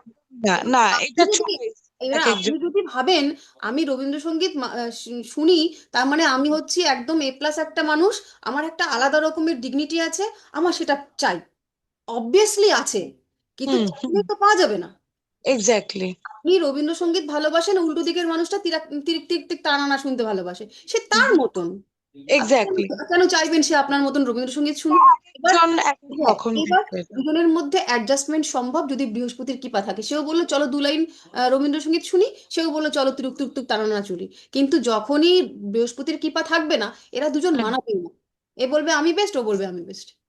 মানে মেন্টালিটি ম্যাচ করবে না। একদম করতে গিয়ে এবার দুজনের মধ্যে ওই যে হতাশা তৈরি হয়ে গেল, অতৃপ্তি, যে মানুষটা তো আমার মতন নয়, এই মানুষটা তো আমি যা চাই তা নয়। যা তো হুম পৃথিবীতে কেউই কারোর মতন নয়। আপনার যে হুম। আত্মজ, আপনি যাকে সন্তান আপনার শরীর থেকে বার করলেন, রক্ত সেও এক্স্যাক্টলি আপনার, আমার মতো, হ্যাঁ। এক্স্যাক্টলি কখনো যে আপনার মতন না। তারপরেও আমরা স্পাউসের ক্ষেত্রে ভাবি সেই মানুষটা কেন আমার মতন না। আরে কেন হবে সেই মানুষটা আমার মতন? সেটাই। ব্যাস এখান থেকে মানাতে পারছে না, মানাতে না পারলেই তার অতৃপ্তিকর জীবন। আচ্ছা ম্যাম, সপ্তমে রাহু মানে তার কি সপ্তমেই বৃহস্পতি থাকতে হবে না অন্য না, জায়গায়? কোনো হাউস থেকে সপ্তমীর দৃষ্টি দিক, বা সপ্তম মানে বৃহস্পতি যে নক্ষত্রে বসে আছে তার সঙ্গে সেভেন্থের কানেকশন হোক, তাহলেও আচ্ছা, হয়। মানে আমার যেরকম সপ্তমে রাহু, কিন্তু আমার ধনু লগ্ন, সপ্তমে হুম রাহু, একাদশে বৃহস্পতি। হুম। তা তা সেটার জন্য কি মানে, মানে আমার কিন্তু মানে সেরকম মানে চেঁচামেচি সেটা কিন্তু ওপরওয়ালার দয়ায় কম। না, ওই যে নবম দৃষ্টিটা আপনার পড়েছে, নবম দৃষ্টিটা আশীর্বাদ, আপনি জানেন, ফলে বেঁচে আচ্ছা, গেছেন। হুম। ওইটার জন্য বেঁচে গেছি। আচ্ছা ম্যাম, থ্যাংক ইউ। ম্যাম, তখন ম্যাম এই একটা কোশ্চেন ছিল ম্যাম। সপ্তমে বৃহস্পতি থাকলে কিরকম, মানে কেতু তো একদম ডিটাচমেন্ট দেয়, আর বৃহস্পতি তো দেবগুরু হিসেবে আমরা জানি, হুম, মানে উনি আশীর্বাদ, এদের কিন্তু এদের যেখানে এদের জীবের ম্যাডাম, সংসারটার আমরা মধ্যে আমরা পার্সোনাল কথা বললে কিন্তু এগোতে পারবো না। হ্যাঁ, এদের সংসারটার মধ্যে কি হবে, এদের সংসারটার মধ্যে যতটা না মানে যেহেতু কাম ভাব, সেভেন্থ হাউস কাম ভাব, সেটা যেই ভাবের যে জিনিস সেটাকে সেখানে রাখতে হবে। না হলে তো তুমি যদি নুনের পাত্রে চিনি দিয়ে রাখো, তাহলে তো তরকারির যে অবস্থা হবে সেই অবস্থা হবে। এবার কেতু আর বৃহস্পতি দুজনেই যেহেতু আধ্যাত্মবাদের গ্রহ, তারা সেভেন্থ হাউস অর্থাৎ কাম ভাবে গেছে। এই দুজন মানুষের মধ্যে কোনো রকম কাম ভাব থাকবে না, তাদের ডিজায়ার থাকবে না, ফলে দুজন সংসারে থাকবে কিন্তু সন্ন্যাসীর মতন থাকবে আর কি, এরকম। ম্যাম, আরেকটা গ্রহ কোয়েশ্চেন হচ্ছে ছিল, আর সেটা কোশ্চেন হলো নয়, আর কোনো যদি কোশ্চেন নয়, কোশ্চেন নয়, ম্যাম ম্যাম আপনার ম্যাম কোনো ব্যাপারে কোশ্চেন নেবো না ম্যাম এখন, একটা আর কোশ্চেন ক্লাস আছে। শেষ করতে পারবো না, গতদিনের কোনো ক্লাসে কোশ্চেন একটা নয়। জিনিস বুঝিয়েছিলেন ম্যাম। ক্লাসে চলে আসুন, গতদিনের ম্যাম, কোনো কোশ্চেন হ্যালো নেবো না আর। ম্যাম ম্যাম, প্লিজ, ক্লাসটা এগোবে না না হলে। হ্যাঁ, সবার সমস্যা হয়ে যায়, এত পার্সোনাল কোশ্চেন করলে হয় না, এগুলো আপনারা ম্যাম বুঝবেন। আমার আপনাদের পার্সোনাল সময় কোশ্চেন, আপনাদের সময়টা চলে যায়, আমি আপনাদের সাথে সারাদিন গল্প করে কাটিয়ে দিতে পারি, তাতে আমার কি, কিন্তু আপনাদের ম্যাম সময়টা একটা চলে কোশ্চেন যাচ্ছে। আছে ম্যাম। গতদিন ক্লাসে একটা জিনিস বুঝিয়েছিলেন, ওই জিনিসটা বুঝতে পারিনি, একটু বলবেন? বলুন। এই 12 হাউসে যদি কারোর কেতু, শনি বা বৃহস্পতি থাকে, হ্যাঁ, ওখানে বলছেন অ্যাফিলেটেড থাকবে না, মানে ওই জায়গাটা একটু কনফিউশন আছে, একটু বলবেন? অ্যাফ্লিকশনটা কি সেটা কি ক্লিয়ার আছে? না না ম্যাম। তাহলে আজকে সেটা পড়াবো, এখন শুনুন, এরপরে আপনি ক্লিয়ার হয়ে যাবেন। ঠিক আছে ম্যাম, থ্যাংক ইউ ম্যাম। হুম। আচ্ছা, প্রথমেই আমরা কয়েকটা প্রশ্নের আর কি, আমাকে ধরলেন না কিছু? আর ধরতে হবে না বাবু, সামনের দিন ধরবো। হ্যাঁ, এই মানে ঠিক সময় আছে বেশি ম্যাম, আছে, অনেক প্রশ্ন আপনারা ঠিক গত আছে ম্যাম, বললেন তো। হ্যাঁ, ঠিক আছে ম্যাম, ঠিক ঠিক আছে। আছে। আচ্ছা, আপনারা প্রথমে কয়েকটা জিনিস আগে চটপট করে লিখে নেবেন, তারপরে আমি চারটা দিয়ে বোঝাবো। প্রথমে লিখুন, আমরা যে বলি কোনো গ্রহ বলবান হয়েছে বা পাওয়ারফুল, এই গ্রহটা শনি বলবান, শনি পাওয়ারফুল, আমরা এই যে কথাটা বলি, কোনো গ্রহ বলবান কখন হয়, প্রশ্ন করুন তারপরে উত্তর লিখবেন। কোনো গ্রহ কখন বলবান হয়?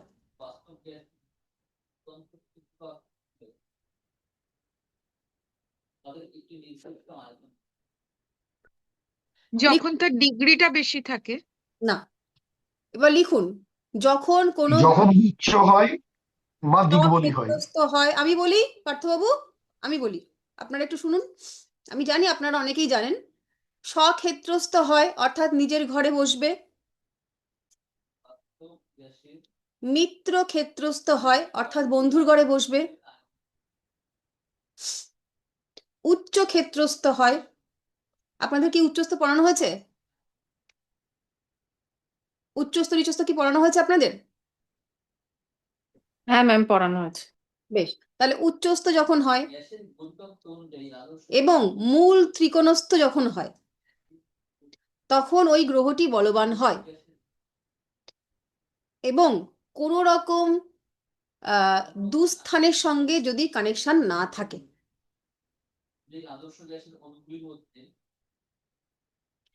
আচ্ছা, এইবার আমি সবার লেখা আছে, এইটুকু লেখা হয়ে গেছে। আমি আরেকবার বলি, স্বক্ষেত্রস্থ, মিত্র ক্ষেত্রস্থ, উচ্চস্থ এবং মূল ত্রিকোণস্থ হয়, তখন সেই গ্রহটি বলবান হয়। এবার আমি একটা নতুন ওয়ার্ড বললাম, মূল ত্রিকোণস্থ। এটা আপনারা জানেন না, সেটা এখন জানতে হবে।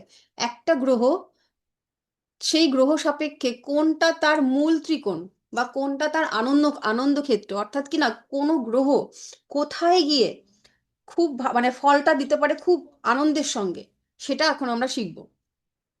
একটা চার্ট এঁকে নিন, বা যেভাবে আপনারা মোটামুটি এরকম একটা চার্ট আঁকুন, একে এখানটায় লিখুন মূল ত্রিকোণ বা আনন্দ ক্ষেত্র, দিয়ে প্রথমে লিখুন রবি।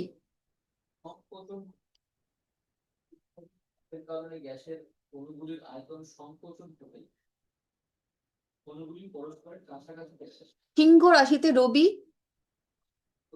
সিংহ রাশি হচ্ছে রবির মূল ত্রিকোণ বা আনন্দ ক্ষেত্র।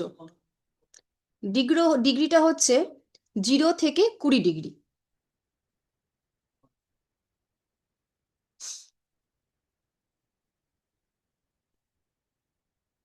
জিরো থেকে 20 ডিগ্রি। বৃষ হচ্ছে চন্দ্রের মূল ত্রিকোণ, এটা উচ্চস্থ হয় আমরা জানি এখানে রোহিণী নক্ষত্রে আসলে। 4 ডিগ্রি থেকে 27 ডিগ্রি।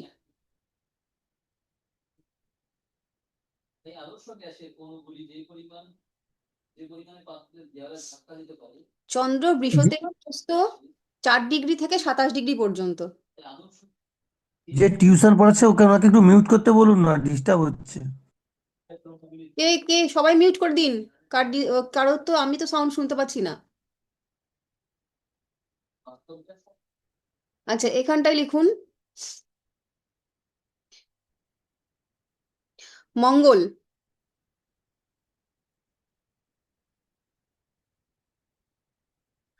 ডিগ্রি লিখুন 1 ডিগ্রি থেকে 12 ডিগ্রি।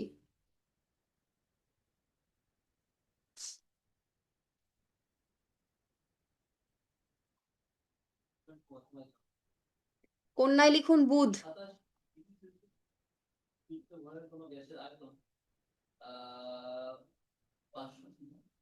16 ডিগ্রি থেকে 25 ডিগ্রি।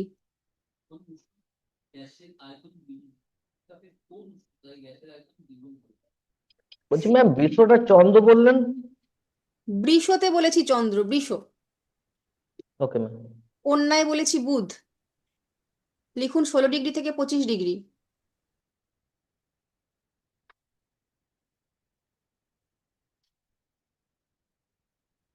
বৃহস্পতি লিখুন ধনুতে,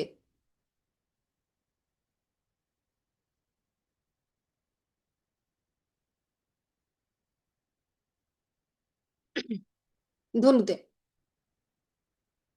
1 ডিগ্রি থেকে 20 ডিগ্রি পর্যন্ত। এবার শুক্র লিখুন তুলাতে,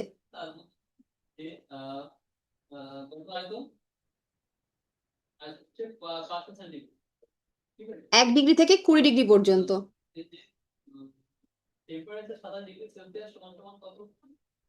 কুম্ভ রাশিতে লিখুন শনি মহারাজ,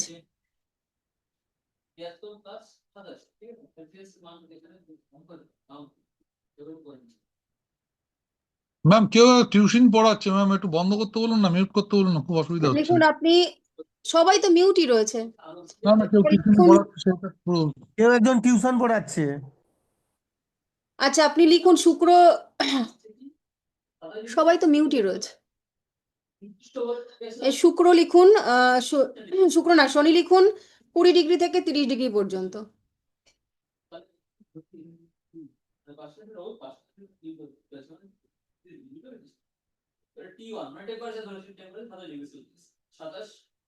এবার লিখুন রাহু, রাহু লিখবেন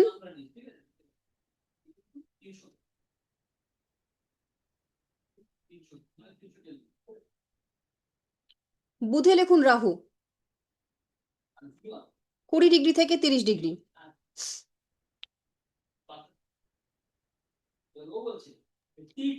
এখানে মতান্তরে লিখুন কুম্ভের ঘরে 20 থেকে 30 ডিগ্রি।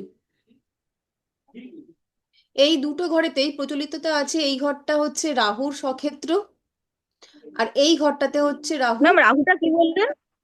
রাহুর দুটো ঘর আছে। একটা হচ্ছে কুম্ভ লিখুন, আর একটা লিখুন বুধ। বলা হয়, মানে প্রচলিত মত আছে, বুধকে বলা হয় রাহুর স্বক্ষেত্র। ঠিক আছে?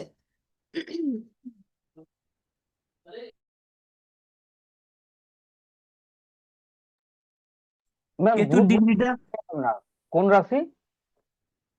মিথুন কি? হ্যাঁ, এই যে দুটো ঘর দেখুন, এই বুধ আর কুম্ভ, এই দুটো ঘরকেই রাহুর, এই ঘরটাতে বলা হয় রাহুর আনন্দ ক্ষেত্র বা মূল ত্রিকোণ, এই ঘরটাতে বলা হয় রাহুর স্বক্ষেত্র।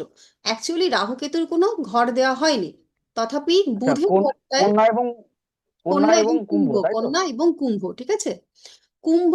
কুম্ভের ঘরটাকে রাহুর ঘর হিসেবে কনসিডার করা হয়েছে, বৃশ্চিকের ঘরটাতে কেতুর ঘর হিসেবে কনসিডার করা হয়েছে। রাইট, বুঝলেন? এই ঘরটাতে রাহু, সে হচ্ছে তার আনন্দ ক্ষেত্র, এই ঘরটায় রাহু ভালো ফল দেয়, এই ঘরটায় কেতু ভালো ফল দেয়, ডিগ্রি হচ্ছে 20 থেকে 30 ডিগ্রি। আবার এই সানের ঘরটা অর্থাৎ সিংহের ঘরটাতেও কেতু ভালো ফল দিয়ে থাকে, আর বুধের ঘরটাতে রাহু ভালো ফল দিয়ে থাকে। ক্লিয়ার? এটুকু হয়েছে? রাহুর ডিগ্রিটা একটু বলবেন ম্যাম? 20 থেকে 30 ডিগ্রি, দুটোই রাহু কেতু 20 থেকে 30 ডিগ্রি। কেতুর সিংহ আর কি বললেন? সিংহ আর বৃশ্চিক।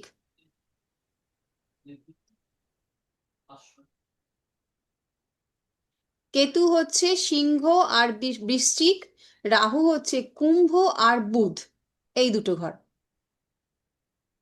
ঠিক আছে? সকলের হয়েছে? কেতুর ডিগ্রিটা 20 থেকে 30 ডিগ্রি, 20 থেকে 30, রাহু কেতু দুজনেরই 20 থেকে 30। ম্যাম বৃহস্পতির ডিগ্রিটা একটু বলবেন? হ্যাঁ, বৃহস্পতি হচ্ছে 1 থেকে 20 ডিগ্রি। 1 থেকে 20 ডিগ্রি। আর শুক্র? শুক্র 1 থেকে 20 ডিগ্রি। ও, ঠিক আছে, থ্যাংক ইউ।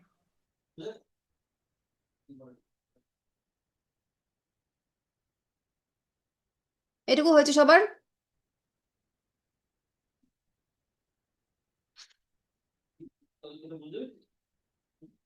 হলো? এটা হয়েছে? সকলের হয়েছে? এবার কোন গ্রহ হ্যাঁ ম্যাম, হয়ে কোথায় গেছে। কোথায় হ্যাঁ ম্যাম হয়ে বলবান? গেছে। হ্যাঁ,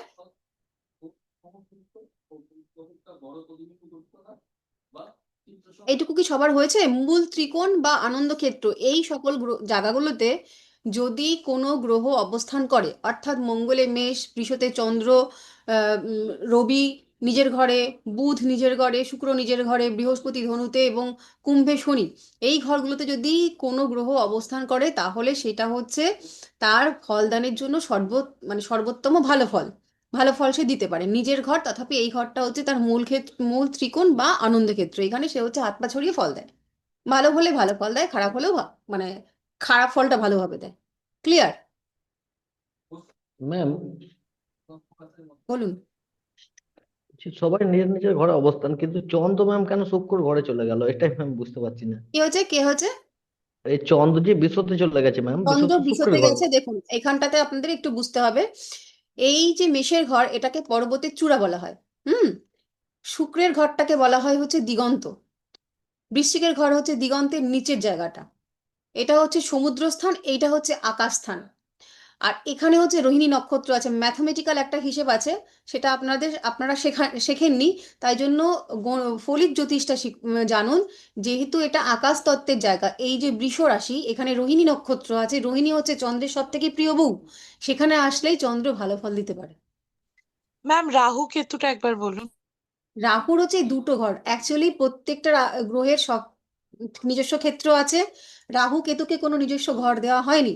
কিন্তু কুম্ভের ঘরটা কুম্ভের ঘরটাকে রাহুর ঘর ধরা হয়, আর বৃশ্চিকের ঘরটা কেতুর ঘর ধরা হয়। সঙ্গে কন্যার ঘরে রাহু ভালো ফল দিয়ে থাকে, সর্বোচ্চ ভালো ফল, ঠিক আছে? এরপরে আর হচ্ছে এই ঘরটা অর্থাৎ সিংহের ঘরেতে কেতু ভালো ফল দিয়ে থাকে, 20 থেকে 30 ডিগ্রি পর্যন্ত। হয়েছে? ক্লিয়ার? ম্যাম কন্যাতে কে ভালো ফল দেয়? কন্যাতে ভালো ফল দেয় রাহু। আচ্ছা। কন্যা কুম্ভ। আচ্ছা, আমি অনেকবার বলে ফেলেছি এই দুটো বিষয়, এরপরও যদি কারোর কনফিউশন থাকে তোমরা পরে ভিডিও রেকর্ড, আমি এগোতে পারছি না, ঠিক আছে? এরপরে আমরা তাহলে জানলাম যে স্বক্ষেত্র, মিত্রক্ষেত্র, উচ্চক্ষেত্র এবং মূল ত্রিকোণে কোনো গ্রহ ভালো ফল দেয়। এবার খারাপ ফল কখন দেয়, কোনো গ্রহ সে কখন খারাপ ফল দেবে সেটা আমরা কি, যখন দুর্বল হয়ে যাচ্ছে কাকে বলবো? যদি কোনো গ্রহ শত্রু ক্ষেত্রে অবস্থান করে, নিচস্থ হয় এবং দুস্থানগত হয়।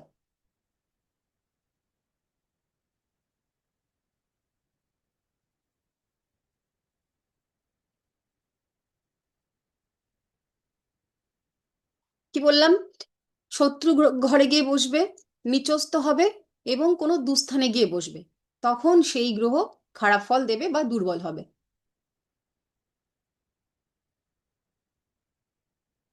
হয়েছে? লেখা হচ্ছে সকলের? এরপরে আমরা লিখব পাপ পীড়িত। আমরা যে বলি না কোনো গ্রহ পাপ পীড়িত হয়েছে, পাপ পীড়িত বলতে কি বুঝি? ধরো কোনো গ্রহ, অর্থাৎ আমরা ধরলাম এই ঘরটা তো মঙ্গলের ঘর, এই ঘরটা যদি গিয়ে শনি মহারাজ বসেন, শনি মহারাজ গিয়ে মঙ্গলের ঘরে গিয়ে বসলেন, তাহলে উনি দুর্বল হলেন, কারণ শত্রু ঘরে গিয়ে বসেছেন। মানে আমরাও যে কেউ আর কি, আমাদের যদি শত্রু ঘরে গিয়ে আমরা বসি, তো আমাদের মধ্যে একটা ইনসিকিউরিটি ফিল হয়। সেটা তথাপি যদি শত্রু বাড়ি নেই, তার বাড়ির লোকজনদের সাথে বসে আছি, তবুও একটা বাঁচোয়া। কিন্তু সেখানে শত্রুর ঘরে গেল এবং সেইখানে শত্রু বসে আছে, আর সেই শত্রু যদি মারকুটে হয়, মানে এমন দুজনের মধ্যে সম্পর্ক যে গেলেই একদম নাক মুখ ফাটিয়ে দেবে, তাহলে কি হবে? তাহলে পীড়া পড়বে তো, মানে পীড়িত হতে হবে তো। তো যদি কোনো গ্রহ শত্রু স্থানে বসে এবং সঙ্গে শত্রুর সহাবস্থান হয়, তাহলে সেই গ্রহটা পাপ পীড়িত হয়। কোনো গ্রহ শত্রু স্থানে বসবে, বসে শত্রুর সঙ্গে সহাবস্থান হবে বা শত্রুর দৃষ্টি পড়বে, তাহলে সেই গ্রহটা পাপ পীড়িত হয়।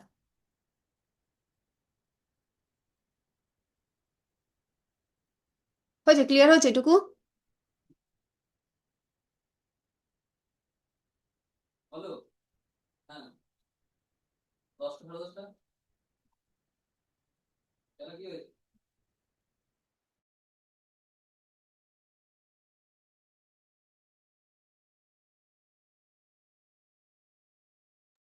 দুস্থানটা একটু বলবেন?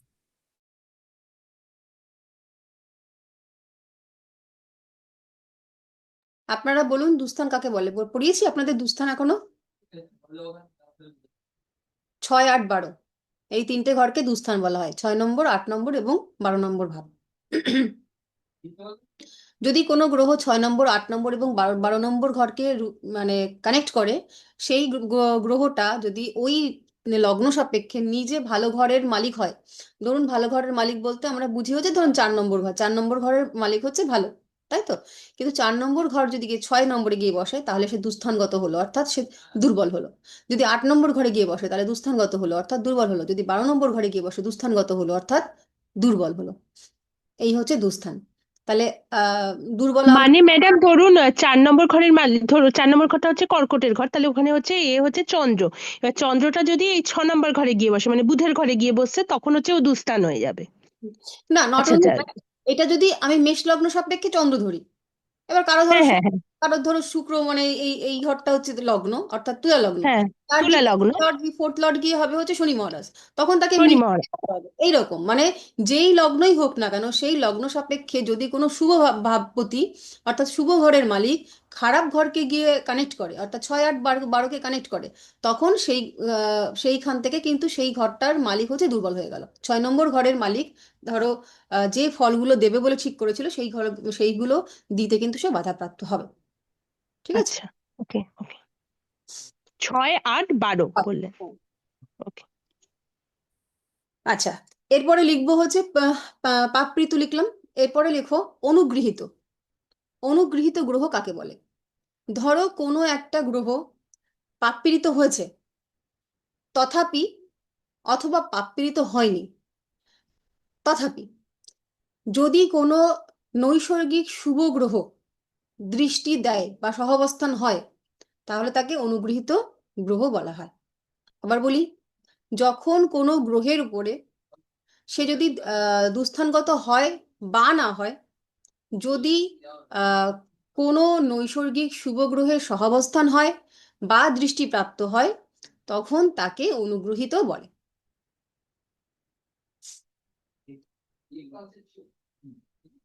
ঠিক আছে, এটুকু হয়েছে।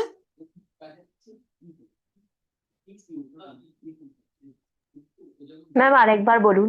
যখন কোনো গ্রহ হ্যাঁ দুস্থানগত হয় হ্যাঁ অথবা না হয়, হুম, তার উপর যদি নৈসর্গিক শুভ গ্রহের দৃষ্টি থাকে কিংবা শুভ গ্রহের সঙ্গে যদি সহাবস্থান হয়, তাহলে ওই গ্রহটি ওই শুভ গ্রহ দ্বারা অনুগৃহীত হলো।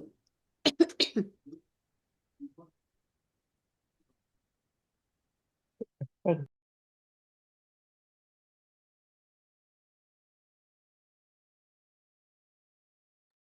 এবার লিখুন পাপ মধ্যগত। পাপ মধ্যগত অর্থাৎ কোনো গ্রহ, ধরুন এই যে বৃহস্পতি গ্রহটা এখানে বসে আছে, এর দুদিকে দুটি পাপ গ্রহ থাকবে। অর্থাৎ এইখানটায় ধরুন শনি মহারাজ বসে আছে, আর এখানটায় হচ্ছে রাহু বসে আছে। তাহলে দেখুন, বৃহস্পতি নিজে একটা শুভ গ্রহ হওয়া সত্ত্বেও তার আগে একজন পাপ গ্রহ, পিছে একজন পাপ গ্রহ, এই দুটো গ্রহর মাঝখানে সে পড়ে গিয়ে কিন্তু তার তথৈবচ অবস্থা, সে ফলদানে বাধাপ্রাপ্ত হবে। এই যে কোনো গ্রহের সামনের ঘরে এবং পিছনের ঘরে যদি কোনো পাপ গ্রহ অবস্থান করে, তখন তাকে, অর্থাৎ এই গ্রহটাকে পাপ মধ্যগত বলা হয়।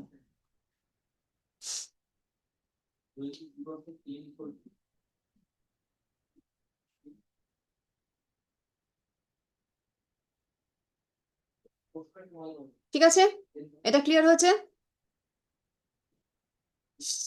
এবার লিখুন দগ্ধ বা কম্বাস্ট কাকে বলে? দগ্ধ গ্রহ, কোন গ্রহকে কখন আমরা কম্বাস্ট বলবো বা দগ্ধ বলবো? যখন কোনো গ্রহ সূর্যের ডিগ্রিগতভাবে সূর্যের খুব কাছে চলে আসে।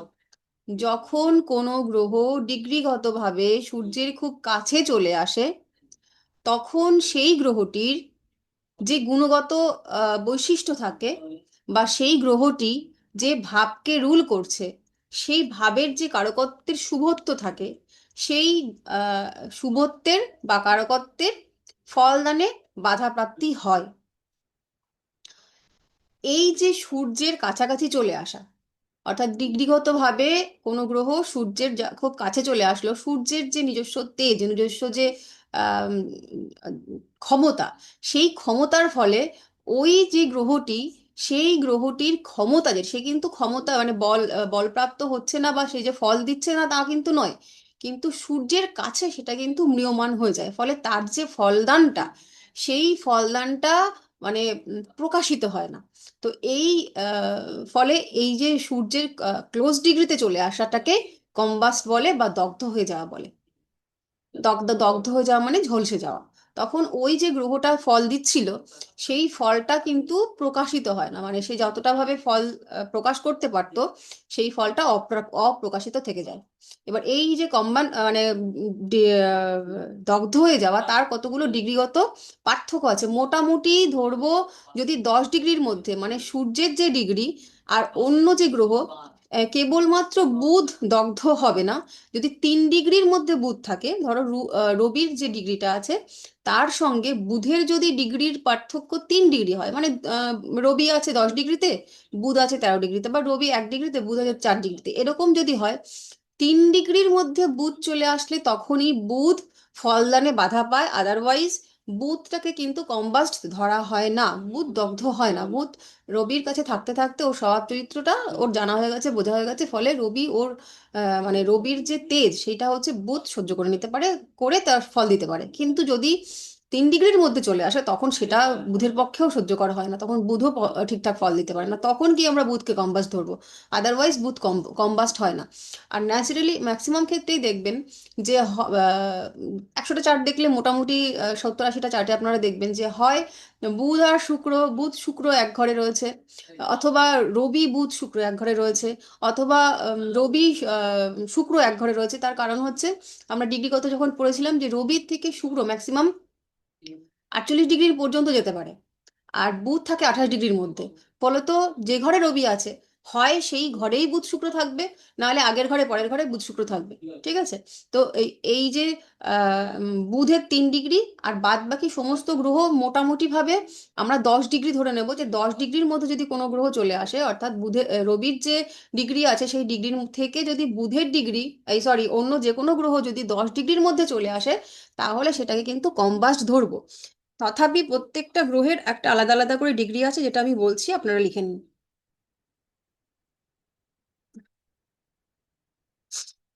চন্দ্র লিখুন 12 ডিগ্রি, অর্থাৎ রবি থেকে চন্দ্রের 12 ডিগ্রির মধ্যে যদি চন্দ্র থাকে তাহলে কম্বাস্ট হবে। ওই কার্যক্ষেত্রে আমরা সবাইকেই 10 ডিগ্রি ধরবো, 10 ডিগ্রির মধ্যে যে গ্রহই থাকুক না কেন সেই কম্বাস্ট হবে, বুধ বাদে। মঙ্গল 17 ডিগ্রি,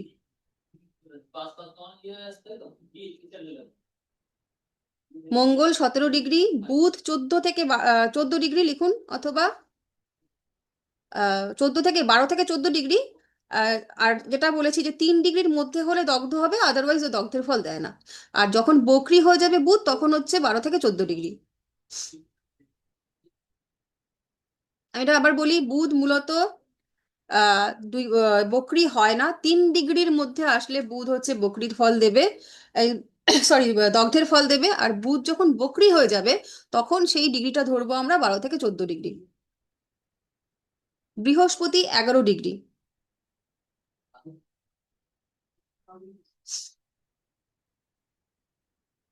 শুক্র লিখুন 10 ডিগ্রি, আর শুক্র যখন বক্রি হয়ে যাবে তখন হচ্ছে 8 ডিগ্রি।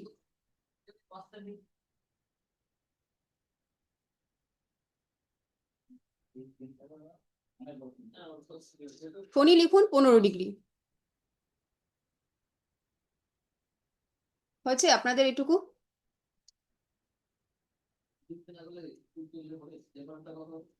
সেকেন্ড একটু আসছি।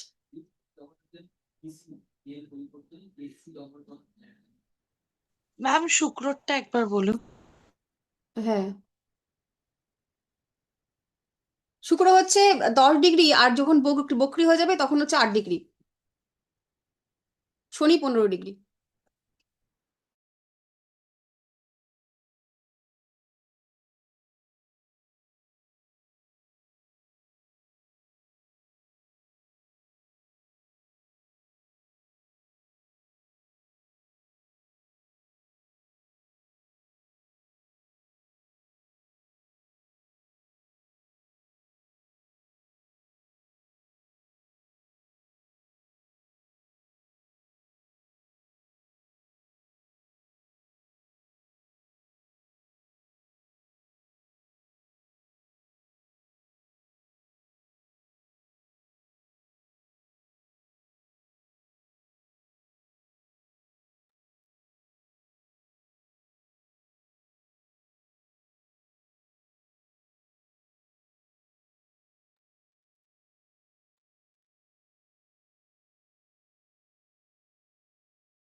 হয়েছে? লিখতে পেরেছেন? আপনারা সবাই লিখতে পেরেছেন?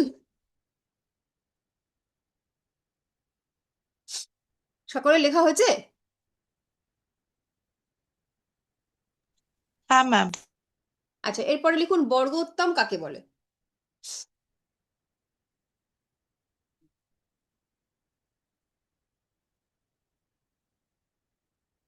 বর্গ কথার অর্থ হচ্ছে ক্ষেত্র। যে গ্রহটা এই যে লগ্ন চার্টে যে রাশিতে থাকবে, কোনো গ্রহ লগ্ন চার্টে যে রাশিতে থাকবে, নবাংশেও যদি সেই একই রাশিতে থাকে, তাহলে সে বর্গে উত্তম হয়ে গেল, অর্থাৎ এই গ্রহটা বলশালী হয়ে গেল, সে সবসময় ভালো ফল দেয়। তো যে গ্রহ, কোনো গ্রহ যদি লগ্ন চার্ট এবং নবাংশ চার্টে একই রাশিতে থাকে, তখন তাকে বলা হয় বর্গোত্তম, বর্গোত্তম গ্রহ, এবং সে সবসময় ভালো ফল দিয়ে থাকে। ক্লিয়ার হয়েছে? এটা লেখা হয়েছে সবার?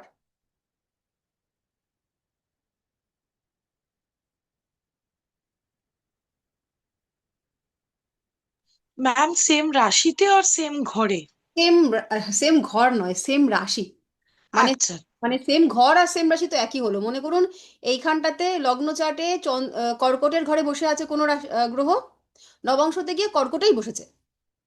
লগ্ন নবাংশের লগ্ন আলাদা হয়, এইখানে লগ্ন আর নবাংশের লগ্ন আলাদা হয়, কিন্তু ধরুন কোনো গ্রহ এই লগ্ন চার্টেতে কর্কটে বসেছে, আবার নবাংশ চার্টেতেও কর্কটেই বসেছে, তাহলে সেই গ্রহটা বর্গোত্তম হবে। দুটো চার্টেই এক ঘরে থাকতে হবে, এক রাশি এক ঘর একই ব্যাপার, একভাবে নয়। ঠিক আছে?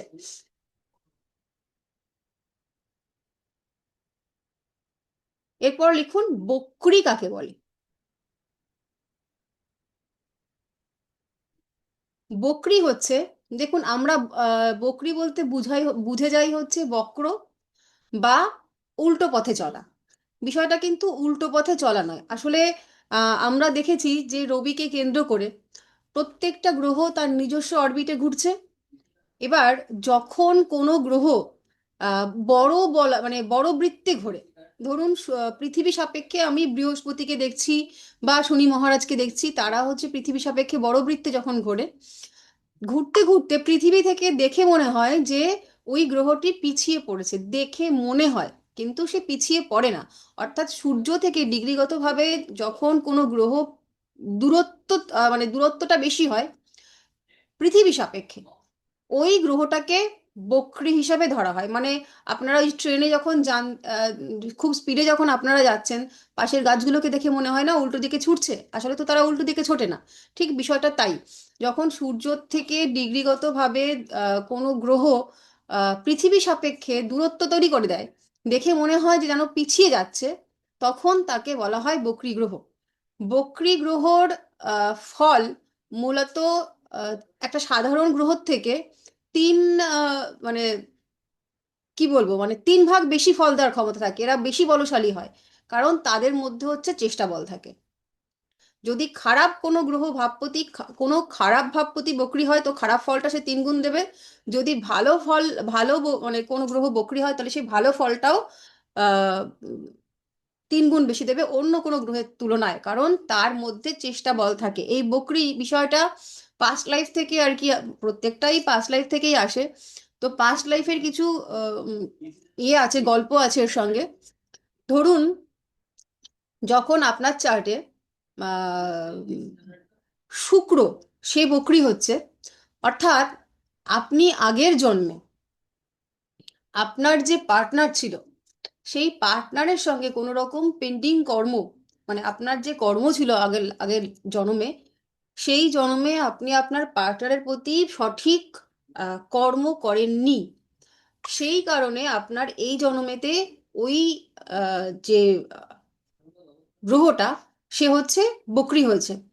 এছাড়াও এই শুক্র যাদের বকরি থাকে তাদের চার্টে দেখতে পাওয়া যায় এরা যদি প্রেম করে, ধরুন ব্রেকআপ হয়ে গেল, তো ব্রেকআপ হয়ে গেলেও, ব্রেকআপ হয়ে গেলেও আবার এদের আর কি যার সঙ্গে ব্রেকআপ হলো সেটা আবার জুড়ে যায়। বলা হয় যে শুক্র বক্রী হলে তার লাইফে প্রেমিকা আসে হচ্ছে আহ পূর্বজন্ম থেকে, মানে আগের জন্মেও যে আপনার প্রেমিক বা প্রেমিকা ছিল, এই জন্মেও সে আপনার প্রেমিক বা প্রেমিকা হবে। এবং সব শুক্র থেকে দেখা হয় হচ্ছে আপনার যে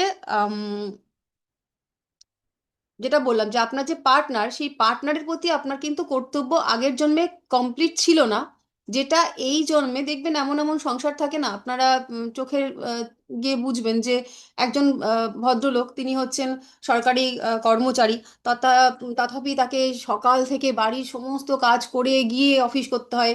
বউ একদম কি বলে পটের বিবি হয়ে বাড়ি বসে থাকে, কোনো কাজই সে করে না, কোনো সংসারে তার কোনো দায় দায়িত্ব নেই, সমস্ত কিছুই সেই মানুষটা করছে। অর্থাৎ তার যে কর্ম করার কথা ছিল এই জন্মে, সেই কর্মটার ডবল কর্ম সে করছে।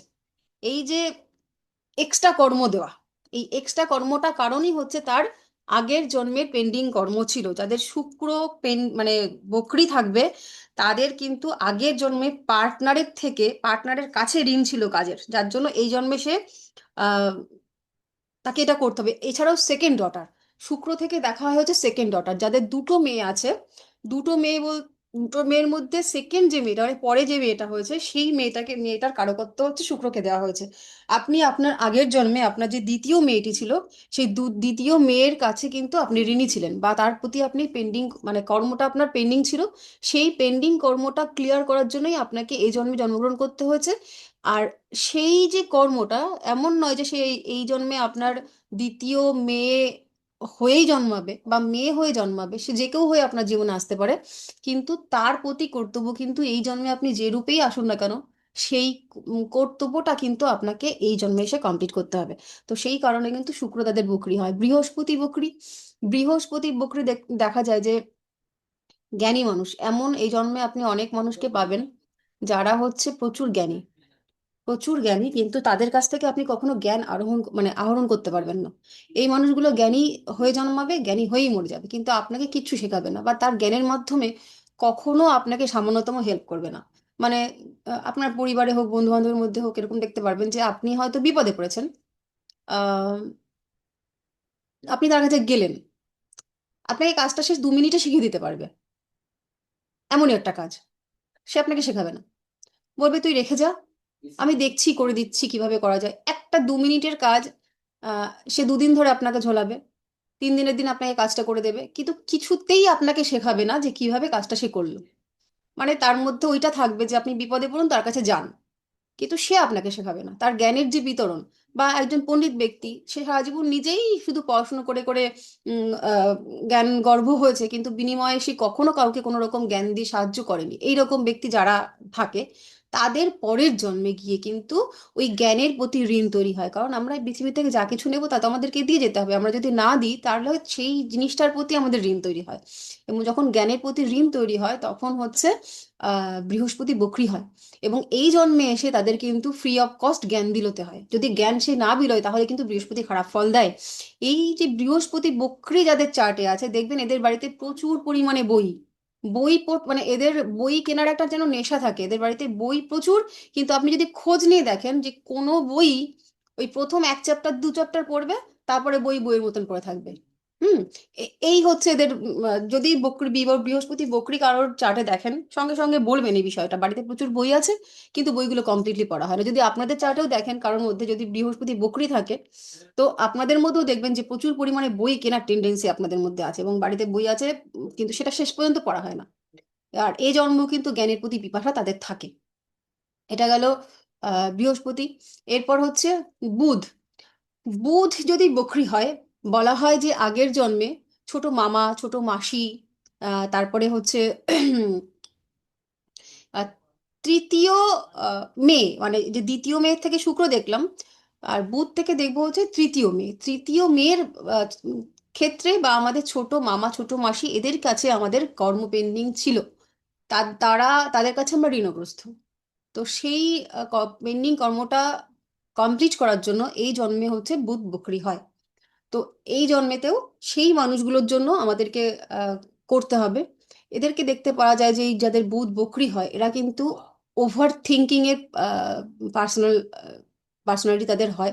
বুধ যে বুদ্ধির কারক, তাদের ক্ষেত্রে কিন্তু সঠিক বুদ্ধি তারা অ্যাপ্লাই করতে পারে না। মানে ভুল সময়ে ভুল বুদ্ধি, এইগুলো তারা করে। তারপর হচ্ছে মানে যত মানে ভুলে যাওয়ার টেন্ডেন্সি থাকবে, মানে যেটা মনে রাখার কথা সেটা মনে রাখতে পারবে না। বয়স বাড়ার সঙ্গে সঙ্গে তাদের স্কিন প্রবলেম থাকবে, স্কিন প্রবলেম চলে আসবে। বুধের থেকে আমরা কিন্তু স্কিনের প্রবলেম দেখি। দাঁতের নকল দাঁত, মানে যাদের বুধ বকরি থাকে, তাদের ওই যে দাঁত তুলে দিয়ে আবার নকল দাঁত লাগিয়ে দেওয়া হয়, তো বুধ বকরি যাদের থাকে তাদের কিন্তু নকল দাঁত লাগানোর তাদের দেখতে পাওয়া যায় যে তাদের নকল দাঁত লাগানো আছে। এটা গেল বুধ। যদি মঙ্গল বকরি হয়, মঙ্গল থেকে আমরা কি দেখি? মঙ্গল থেকে আমরা দেখি বড় দাদা, মানে আমাদের আগের জন্মে বড় দাদা কাছে আমরা ঋণী ছিলাম, কিংবা কি বলবো, উম কোনো রকম, মানে আমাদের যাদের মঙ্গল বকরি থাকে তাদের লাইফে। আচ্ছা, বুধের ক্ষেত্রে যেটা বলবো, বুধের ক্ষেত্রে হচ্ছে ভেঙে একই ওই যে শুক্রের ক্ষেত্রে বলেছিলাম পাস্ট লাইফ থেকে প্রেমিক আসে, তেমনি বুধের ক্ষেত্রে কিন্তু আহ উম, সেই মানে এই জন্মের আর কি প্রেমটা যে ভেঙে গেল যার সঙ্গে, সেই প্রেমটাই আবার জুড়বে। মানে ধরুন 3 বছর আগে 4 বছর আগে ব্রেকআপ হয়ে গেছে, মানে এটা আপনাদের যখন চার্টে আসবে, যদি প্রেমের ক্ষেত্রে কোনো প্রশ্ন থাকে তখন দেখতে পারবেন যদি বুধ বকরি হয়, তো ওদের প্রশ্ন থাকবে যে আমার প্রেমিক বা প্রেমিকা সে কি ফিরে আসবে। তো বুধ বকরি থাকলে দেখতে পাওয়া যায় যে এক্স এর সঙ্গেই আবার নতুন করে প্রেম হয়। তো সেই ক্ষেত্রে আপনারা কিন্তু বলতে পারেন যে হ্যাঁ, পুরনো প্রেম ফিরে আসার সম্ভাবনা আছে। মানে এই প্রেমটা এদের একাধিকবার ভাঙে, আবার তার সঙ্গে গিয়ে পরবর্তীকালে জুড়ে যায়। আর মঙ্গল যেটা বলছিলাম, মঙ্গলের ক্ষেত্রে আমরা পাস্ট লাইফ থেকে ক্যারি করি হচ্ছে শত্রু, কম্পিটিটর। আমাদের জীবনে তারা এই জন্মে এসেও শোধ নেয়। হুম। এবং কোনো না কোনো রকম ভাবে আগের জন্মে যে আমার সরাসরি শত্রু ছিল, সে হয়তো এই জন্মে এসে শত্রু হলো না, কিন্তু কলিগ হয়ে গেল। কলিগ হয়ে গিয়ে সে সদা সর্বদা আমাকে কিভাবে ব্যতিব্যস্ত করে তোলা, কিভাবে আমার সর্বনাশ করা, কিভাবে আমার পিছনে কাটিয়ে দেওয়া, বসের কানে গিয়ে ফুসফুসি করা, এইগুলো সে হচ্ছে করতে থাকবে। তো সেই কম্পিটিটর আর কি, আগের জন্মেও যারা আমার শত্রু ছিল, কম্পিটিটর ছিল, তারা হচ্ছে এই জন্মেও আমাদের আমাদের আর কি পিছন ছাড়বে না। এবং বড় ভাইয়ের প্রতি কিন্তু ঋণ থাকে মঙ্গল বকরি থাকলে। এবং বড় ভাইয়ের উপর যে ঋণটা, সেই ঋণটার জন্য এই জন্মে কিন্তু আমাদের কর্ম করতে হয়। সেই যে বড় ভাই হয়েই জন্মাবে তা কিন্তু নয়। মঙ্গল গেল। আর কি বলবো, আচ্ছা, আহ রবি এবং চন্দ্র এরা কখনোই বকরি হয় না। রবি চন্দ্র কখনো বকরি হয় না। আর রাহু কেতু এরা আপনারা জানেন যে এরা সবসময় হচ্ছে ক্লকওয়াইজ ঘোরে, তাই জন্য হচ্ছে এরা সবসময় বকরি। ঠিক আছে। রবিচন্দ্র বকরি হয় না, আর রাহু কেতু সবসময় বকরি। আর কি যেন বলতে বাকি আছে, শনি মহারাজ। শনি, শনি মহারাজ। হুম।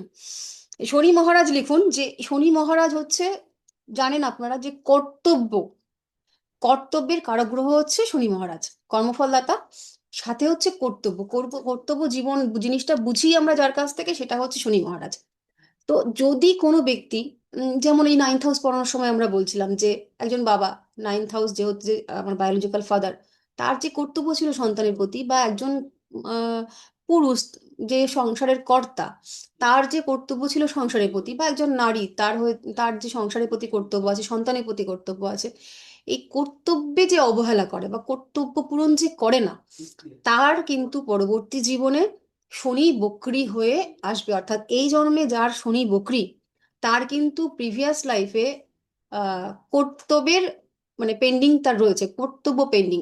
ফলে এই জন্মে তাকে দেখা যাবে কুলুর বলদ হয়ে খাটা যাকে বলে। এই জন্মে কিন্তু তার জীবনটা কর্তব্য করতে করতেই শেষ হবে। মানে তার ছোট থেকে শেষ দিন পর্যন্ত সে কর্তব্য পালন করতে করতেই তার আর কি জীবন, নিজের জন্য আর কিছু ভাবা হবে না, সে সমস্ত ওই কর্তব্য করতে করতেই শেষ হয়ে যাবে। তো আর আর হচ্ছে বয়সের তুলনায় শনি মহারাজ, জানি আমরা যে আহ, বার্ধক্যের আর কি কারক গ্রহ। তো এই বক্রী গ্রহ যাদের শনি চার্টে থাকে, শনি মহারাজ যাদের বক্রী থাকে, তাদের কিন্তু বয়স আন্দাজে পার্থক্যটা আগে চলে আসে। মানে অল্প বয়স কিন্তু দেখে মনে হবে যেন অনেক বয়স হয়ে গেছে। তো এইটা থাকবে। তো বিয়ের ক্ষেত্রে এদের দেরি হবে। তারপরে আহ প্রেম হবে না, মানে সেই বেরসিক বা শুষ্ক প্রেমিক বলতে যা বোঝে, প্রেমের ক্ষেত্রে বাধা আসবে, বিয়ে ভেঙে যাবে, যে কোনো কাজে ডিলে হবে। হুম। এই সমস্তগুলো কিন্তু তাদের এই জন্মেতে ফেস করতে হবে। এই আমাদের মোটামুটি সবকটা বক্রী গ্রহ বোঝানো হয়ে গেল। আর কারোর কোনো প্রশ্ন থাকলে চটপট করুন। ম্যাম বকরি কি করে বুঝবো? আচ্ছা, দেখুন এগুলো তো হচ্ছে অঙ্কের হিসাব। কিন্তু যদি কোনো চার্ট দেখেন, চার্টটা খুলবেন। যে চার্টের যে এরকম, প্রত্যেকে আপনার চার্ট দেখা শিখেছেন তো, অ্যাপসে খোলেন চার্টগুলো। হ্যাঁ ম্যাম। হুম। ম্যাম একটা প্রশ্ন আছে, হ্যাঁ, এখানে যে আপনি বলে নিই ডিগ্রি, ওটা, ওটা বলে নিই, বকরিটা বলে নিই, একটা একটা করি। যে গ্রহের পাশে দেখবেন আর লেখা থাকবে, রেট্রোগ্রেড, আর ফর রেট্রোগ্রেড, আট লেখা থাকবে, সেটা হচ্ছে বকরি গ্রহ। আর যে গ্রহের পাশে দেখবেন একটা আগুনের ফায়ারি মতন একটা সাইন থাকবে, আগুনের মতন, ওইটা হচ্ছে দগ্ধ। আচ্ছা। আর উচ্চস্থ নিচস্থ চার্টের মধ্যে দেখবেন, যেখানে যে আপনাদের ধরুন মনে নেই, ভুলে গেছেন, তাহলে যে গ্রহের পাশে আপ অ্যারো থাকবে, সেটা হচ্ছে উচ্চস্থ, আর যে গ্রহের পাশে ডাউন অ্যারো থাকবে সেটা হচ্ছে নিচস্থ। ঠিক আছে? ম্যাম বলছি একটা অধঃপতন থাকে, তার একটা যদি কোনো গ্রহ অধঃপতন তারপরেও বর্গোত্তম হয় সেখানে কিরকম ফল দেয়, আর অধঃপতন মানে কি? অধঃপতন বলতে তো ওই নিচস্থ আর কি। নিচস্থ হয়েছে কিন্তু বর্গোত্তম হয়েছে। এবার তোমাদের আমরা যখন নিচস্থ শিখেছিলাম তখন আমরা কি জেনেছিলাম যে নিচস্থ যখন হয় 70% সে ফল দেয়, ভালো হোক খারাপ হোক সে 70% ফল দেয়।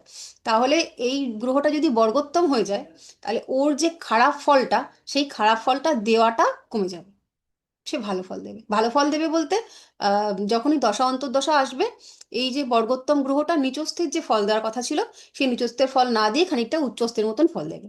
ঠিক আছে? ঠিক আছে ম্যাম। ম্যাম ম্যাম আমার যে প্রশ্নটা ছিল, হুম, ধরুন বুধ এখানে আপনি বললেন 12 থেকে 14, হুম। আর দগ্ধ যদি হয় সেটা 3 ডিগ্রি হবে, তাহলে কি 1 to 3 ডিগ্রির মধ্যে যদি আসে তখন দগ্ধ হবে বলা, নাকি মানে কারোর ছকে যদি 3 ডিগ্রি শুধু লেখা থাকে তখন হবে? না না, এটা তো বুধের ডিগ্রি বলিনি, বলেছি সূর্য থেকে বুধের ডিগ্রি। মনে করুন যখনই কারো চার্ট দেখবেন, রবি এবং বুধ এরা হুম। সবসময় হয় এক ঘরে আছে, আর না আর হলে না পরের ঘরে আছে। প্রকৃতি। ঠিক আছে? হ্যাঁ, হ্যাঁ, তো হ্যাঁ। এবার দেখবেন রবির ডিগ্রি কত। ধরে নিন রবির ডিগ্রি 10 ডিগ্রি। হুম। হুম, হুম। বুধের যদি 13 ডিগ্রি হয় তাহলে 3 ডিগ্রির মধ্যে পড়ে গেল, তাহলে আচ্ছা। কম্বাস্ট হয়েছে। না হলে ও বুধ রিল্যাক্স থাকে, বুধ রবির সঙ্গে থাকতে থাকতে ওর অভ্যাস হয়ে গেছে, ওর ওই সমস্ত ওর আর কি আর ওই উম, কড়া ব্যাপারে ওর বুধের আর সমস্যা হয় না। 3 ডিগ্রির মধ্যে আসলে তবেই বুধ কম্বাস্ট।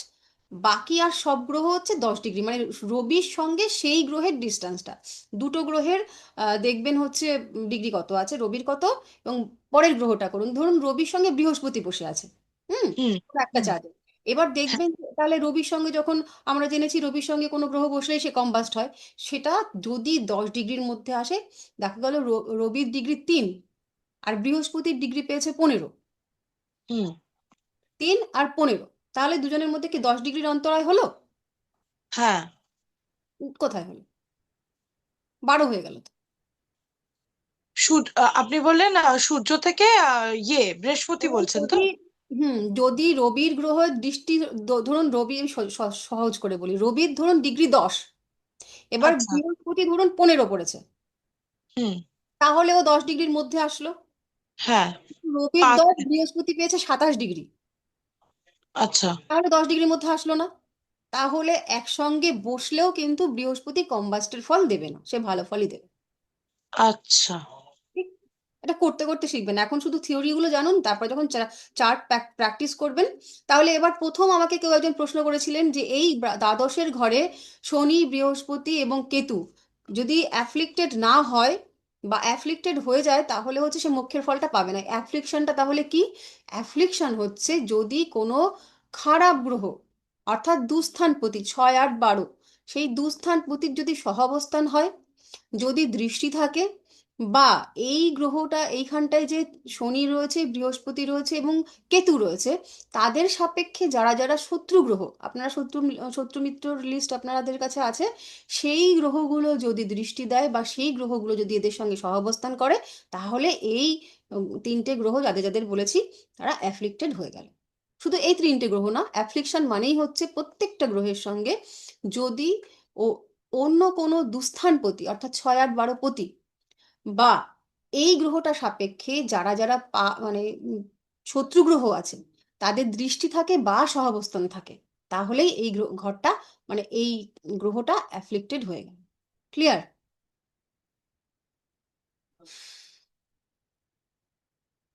হয়েছে? ম্যাম হুম। বলো। বলছি এরকম একটা অ্যাপের নামটা বললে ভালো হতো। ওইটা হেমন্ত বাবুর কাছ থেকে তোমরা যখন প্র্যাকটিস করবে তখন হেমন্ত বাবুর কাছ থেকে কিনে নেবে। আর এখন প্র্যাকটিস করার জন্য অ্যাস্ট্রোসেজ ব্যবহার করতে পারো, অ্যাস্ট্রোসেজ। আচ্ছা। ঠিক আছে? আর কারো কোনো প্রশ্ন আছে?